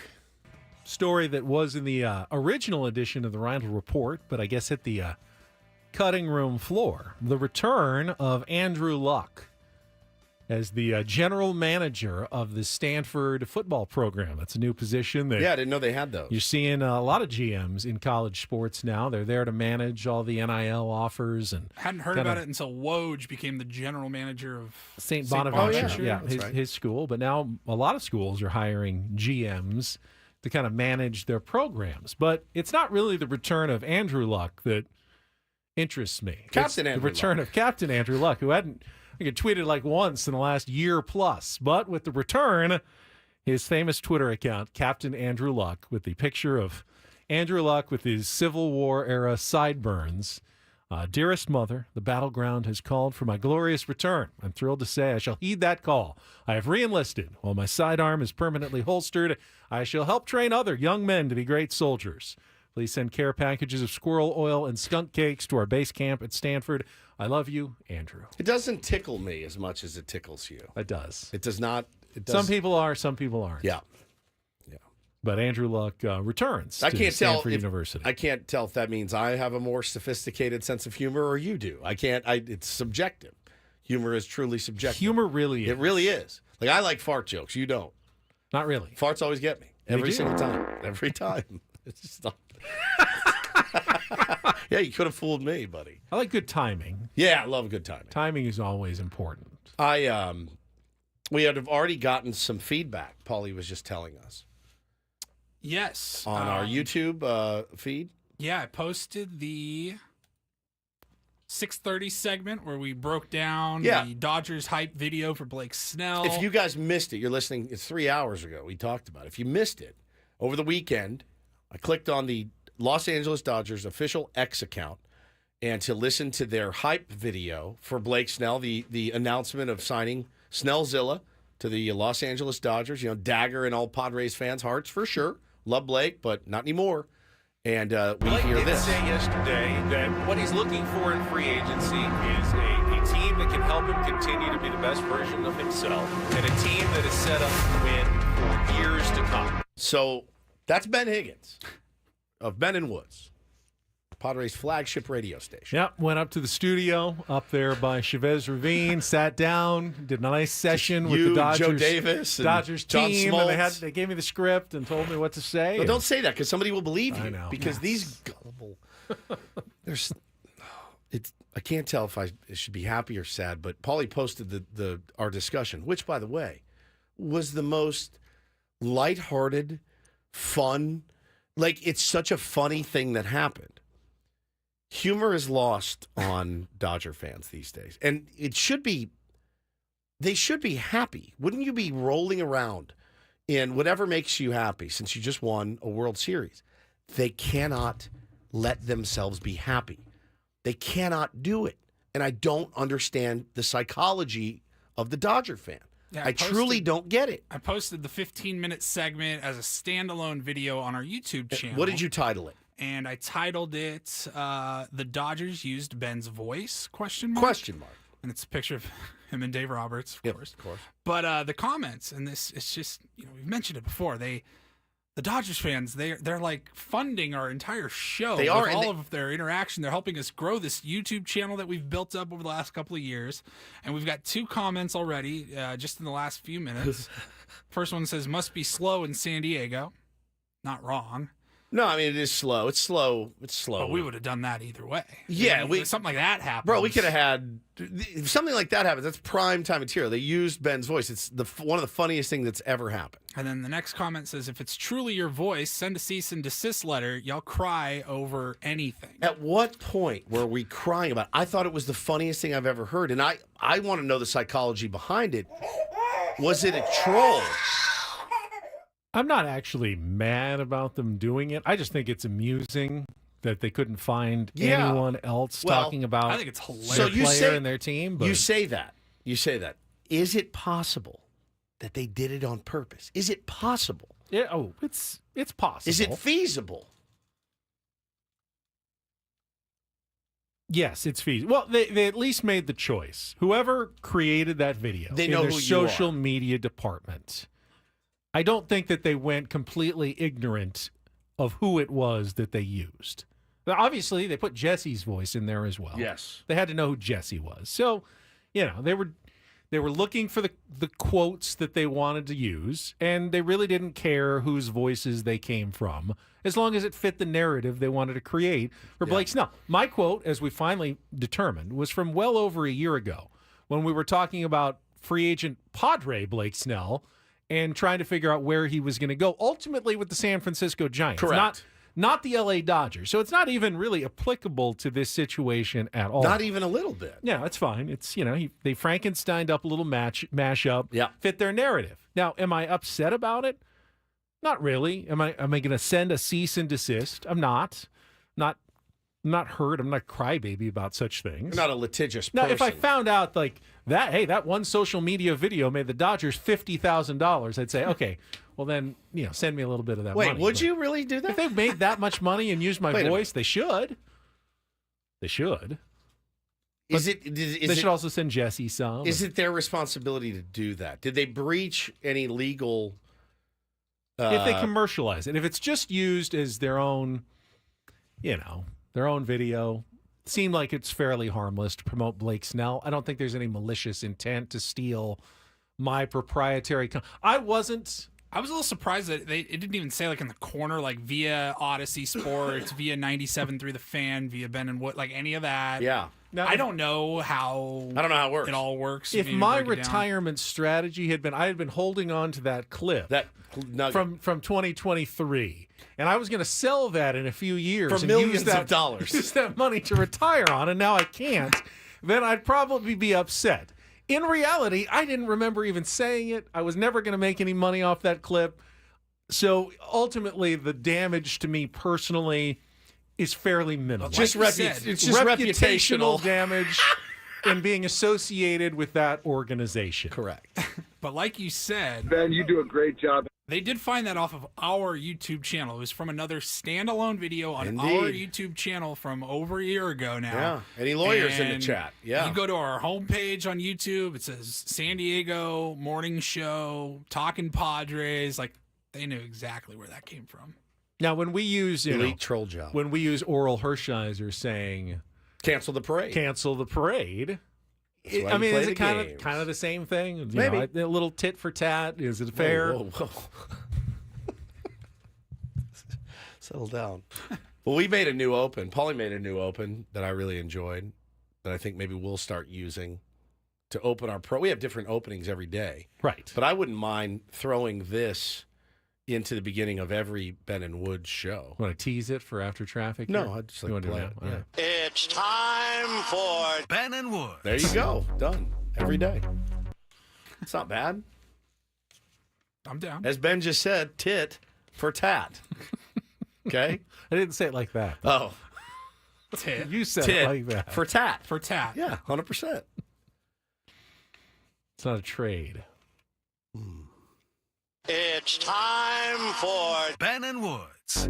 It's actually time for traffic on Ben and Woods. Thank you. It's time for Traffic. From the 97.3 The Fan Traffic Center, here's Kelly Danick. Well, the roads seem to be winding down pretty nicely. In the South Bay, though, just watch out for a stalled car partially in the slow lane northbound 805 at Telegraph Canyon. I'm Kelly Danick with Ben and Wood, San Diego's #1 sports station, 97.3 The Fan. It's time for Buffalo Wild Wings. Buffalo Wild Wings is football. Hey, San Diego sports fans, head to your local Buffalo Wild Wings. Try their new maple chipotle sauce for rich maple sweetness and a mild smoky chipotle heat. Or for a bit of kick, check out the new Cajun sauce for a rich blend of spicy and tangy peppers. Stop by your San Diego B-Dubs or order now for takeout and delivery with Buffalo Wild Wings Go. If Vin was here right now, he'd be talking about that smoky chipotle heat, I'm sure. Charisma said they do love to troll. One of their social media people posted a tweet from their NLDS win. Work sucks, I know. And it's like, welp. You're talking, though, this is the ultimate irony. Have you ever seen a fan base absolutely crap themselves more than when they posted the crying Clayton Kershaw on the video board at Petco Park? I've never seen the likes of that in my entire life. Calling for apologies and people to be fired. You've never. So again, they like the tit. They don't like the tat. They're big fans of tit, but not tat. So that happens all the time. So Are they really going to be charging $35 for No, beers? that Was a joke, that was a right? joke, I saw yeah. people tweeting about that. There was over a the girl weekend. in their fan base. They were joking about how expensive Yeah. things are going to have to be to sign Correct. all of these players that they're signing. And so somebody on Padres Twitter goes, wow, $35 for beer is ridiculous. It's insane or something, right? This girl went nuclear, and it lasted for 72 hours straight, defending the fact that they will not be charging $35 for beer. It was like a campaign. I saw politicians in the election campaign less than what this girl did. She spent her entire weekend, and then it devolved into like personal and violence, and it was just like, hey man, you just won the World Series. Be happy. It's a real issue nowadays with social media in how much effort do you want to take to fight something that is obviously untrue. Take Jeff Passan, for instance, on Thanksgiving. Yes. Thanksgiving Day, assume, he's spending it with family, having a nice meal, when someone on the internet reports that Juan Soto has reached an agreement with what team did they report that he had signed with? The Red Sox. The credible report, he's signing with the Red Sox, and this guy came up with all of these, intricate details about the deal. How much money was or wasn't deferred and how many years, and he's here in $13 million. I'll read. Go ahead. Read it Yeah, to read you. it. I mean, it was completely fabricated. So it was a guy named Mick, and he's out of the West, on the East Coast, Boston guy. And he basically, where the hell is this guy's account? Here it is. Mick, Beyond Average Mick. He's the host of BAP, Cape Cod Insider. And so he essentially said, no, I've been working nonstop. I've got people. This is happening. I'm going to confirm this. He is coming to Boston. And the terms were, God dang, he tweets a lot. Jeez, tweets more than I do. I mean, it was something like 13 years, $635 million or something like that. Here's what I know. Juan Soto and Boston have agreed to long-term contract. The exact length and money of the deal is still unknown, but I'm told there's no deferred cash. Boston's rich history of Dominican superstars was the ultimate selling point. And he went nuts. And then Jeff Passan tweeted on Thanksgiving Day, I'm thankful for reporters who don't make up stories. I'm also thankful that Juan Soto has not agreed to any contract, which means you can get off Twitter and go spend the holiday with your family. Happy Thanksgiving. It is true that, that this guy maybe he does know somebody in the Red Sox front office. They're like, hey, man, we are close. We are really close on Juan. It's looking good. But to go and to go to Twitter and be like, no, it's done. Like, this is a done deal. They're going to announce it potentially this weekend. To have Jeff Passan come in and body you, that's the guy you go to. Jeff Passan's really the only trusted source. And guys are going to get things right from time to time. You're going to have info. I mean, there's enough that's out there on the internet that someone is going to be guessing things right beforehand, even if they had no knowledge of a deal. Yeah, 12 years, no deferred money. Somebody he probably said. guessed it 3 years ago. Right. Yeah, it's weird how that happens. But Jeff Passan is the guy that does it consistently. He does it over and over and over and over and over and over and over again. And again, all that took for Jeff Passan on Thanksgiving Day, by the way, copied that tweet, sent it over to Scott Boras, and said, any truth to this? No? Okay. Have a good Thanksgiving. And that's it. And it's telling that here we are on Monday, and they haven't announced anything. And honestly, there's no such thing as close to a deal. You either have a deal or you don't have a deal. Now, there's serious negotiations and, crossing the T's and dotting the I's, and they certainly get to that point. But ultimately, I don't care what. If Juan Soto has a handshake deal for $650 million with the Red Sox, and he is 2 seconds away, he's got his pen, and he's ready to sign the deal, and Scott Boras gets a phone call, and it's the Yankees, and they say, we'll offer $700 million. There goes the pen, put the cap back on, and the negotiations are open again. Until that signature is in ink on the contract, it's not a done deal. It's not close until you've actually signed the deal and then it's done. Think about Correa. They signed a deal and then it fell through. I mean, you just really never know. He went to 3 teams in 15 minutes, I think, that one off season. But I mean, do you think Scott Boras would really go, hey, I know you want to offer $50 million more, but we had a handshake deal, and I'm a man of my word, and I want to honor this deal that we made with the Boston Red Sox. So no, I'm going to turn down the extra $50 million you're just offering. No, he's not. He wouldn't be doing his job. This dude's really, he's really out. He's putting it out there. He says, I'm an internet journalist. My job is to bring you the news at all cost. Boston and Soto agreed to a deal on Thanksgiving Day, as I reported. You and Jeff Passan both owe me a public apology when this news is officially announced. That's not to me. That's to somebody else. I mean, he's getting dragged rightfully for now because it hasn't happened. Jeff Passan does not owe him an apology. Even if in a week they announce he's going to the Red Sox, doesn't owe him an apology. It wasn't a deal. It's not done. It hasn't been announced. It's not a deal yet. Yeah. Yeah, that's and I guarantee you the Red Sox are absolutely talking to Juan Soto. 100%. Right, as are the Yankees, as are the Blue Jays. As are the Dodgers. As are the Dodgers. They're all talking. They're sorting through the offers. They're going back on the phone to the GMs going, can you sweeten this a little bit more? They will eventually have a deal. It'll be with one of those teams. It does not mean you had breaking news if he goes to the Boston Red Sox. Wow, man. It is. It takes. Is it guts to put that out there on social media, or are you just dumb? Is it? I mean, there's no repercussions, right? He's not going to get sued or anything. No. It's just. Can you withstand the heat if you are in fact wrong and he ends up signing with the Mets or the Yankees or the Dodgers or whatever? Your credibility is kind of shot. You're completely shot. But do people care about credibility anymore? I think the problem is even if he turns out to be right, I'm not sure he's going to gain some massive amount of credibility either. Yeah. If they had announced it now, Thanksgiving night. Yeah. All right, fine. Who's this guy? You had a huge scoop. Congratulations. It's Monday now. You said they had a deal on Thursday. Yeah. What are we waiting for here? I mean, it's been 4 days. Do you think Scott Boras just stops working? He's been eating turkey for 4 days. He had his Thanksgiving on Thursday. He went right back to work on Friday. They've been talking. The GMs don't lose their phones over the holiday weekend. So, no, you do not have a giant scoop that the rest of the baseball insiders, now, if he's including right, Jeff Passan, didn't have. If he's right, will you apologize to No, East Coast Mick? He's already not right. It's too late. It's too late to be right. Now you want to know why I never run with all the info I get. It's not. I can't do it. I don't have the stomach for it.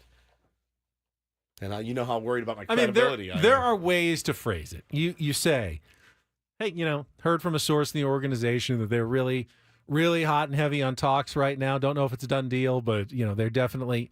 You can't say something's a done deal unless it's been signed. I've heard from the organization that Oscar Gonzalez, somebody to look at for the San Diego Padres. That was on the transaction. Minor league deal, perhaps. Transaction. Just keep that in mind. It's a log. It's a, taking a flyer potentially on a guy like that. So keep your eyes peeled for the news of that. Also, I heard Ruben Niebla is coming back as pitching coach. I did hear that. Surprised. They haven't announced that. Not seen that announced yet. So giant scoop. I'm just telling you what I heard. That's what you're hearing. I'm a reporter on the radio. Paulie, can you give me Vin one last time if you still have it up? It's time for Annie and Elston coming up next here on 97.3 The Fan. For executive producer Paul Reindl, for Stephen Woods, I'm Ben Higgins. We'll talk to you tomorrow morning at 6 a.m. right here on San Diego's #1 sports station, 97.3 The Fan. Have a great rest of your day.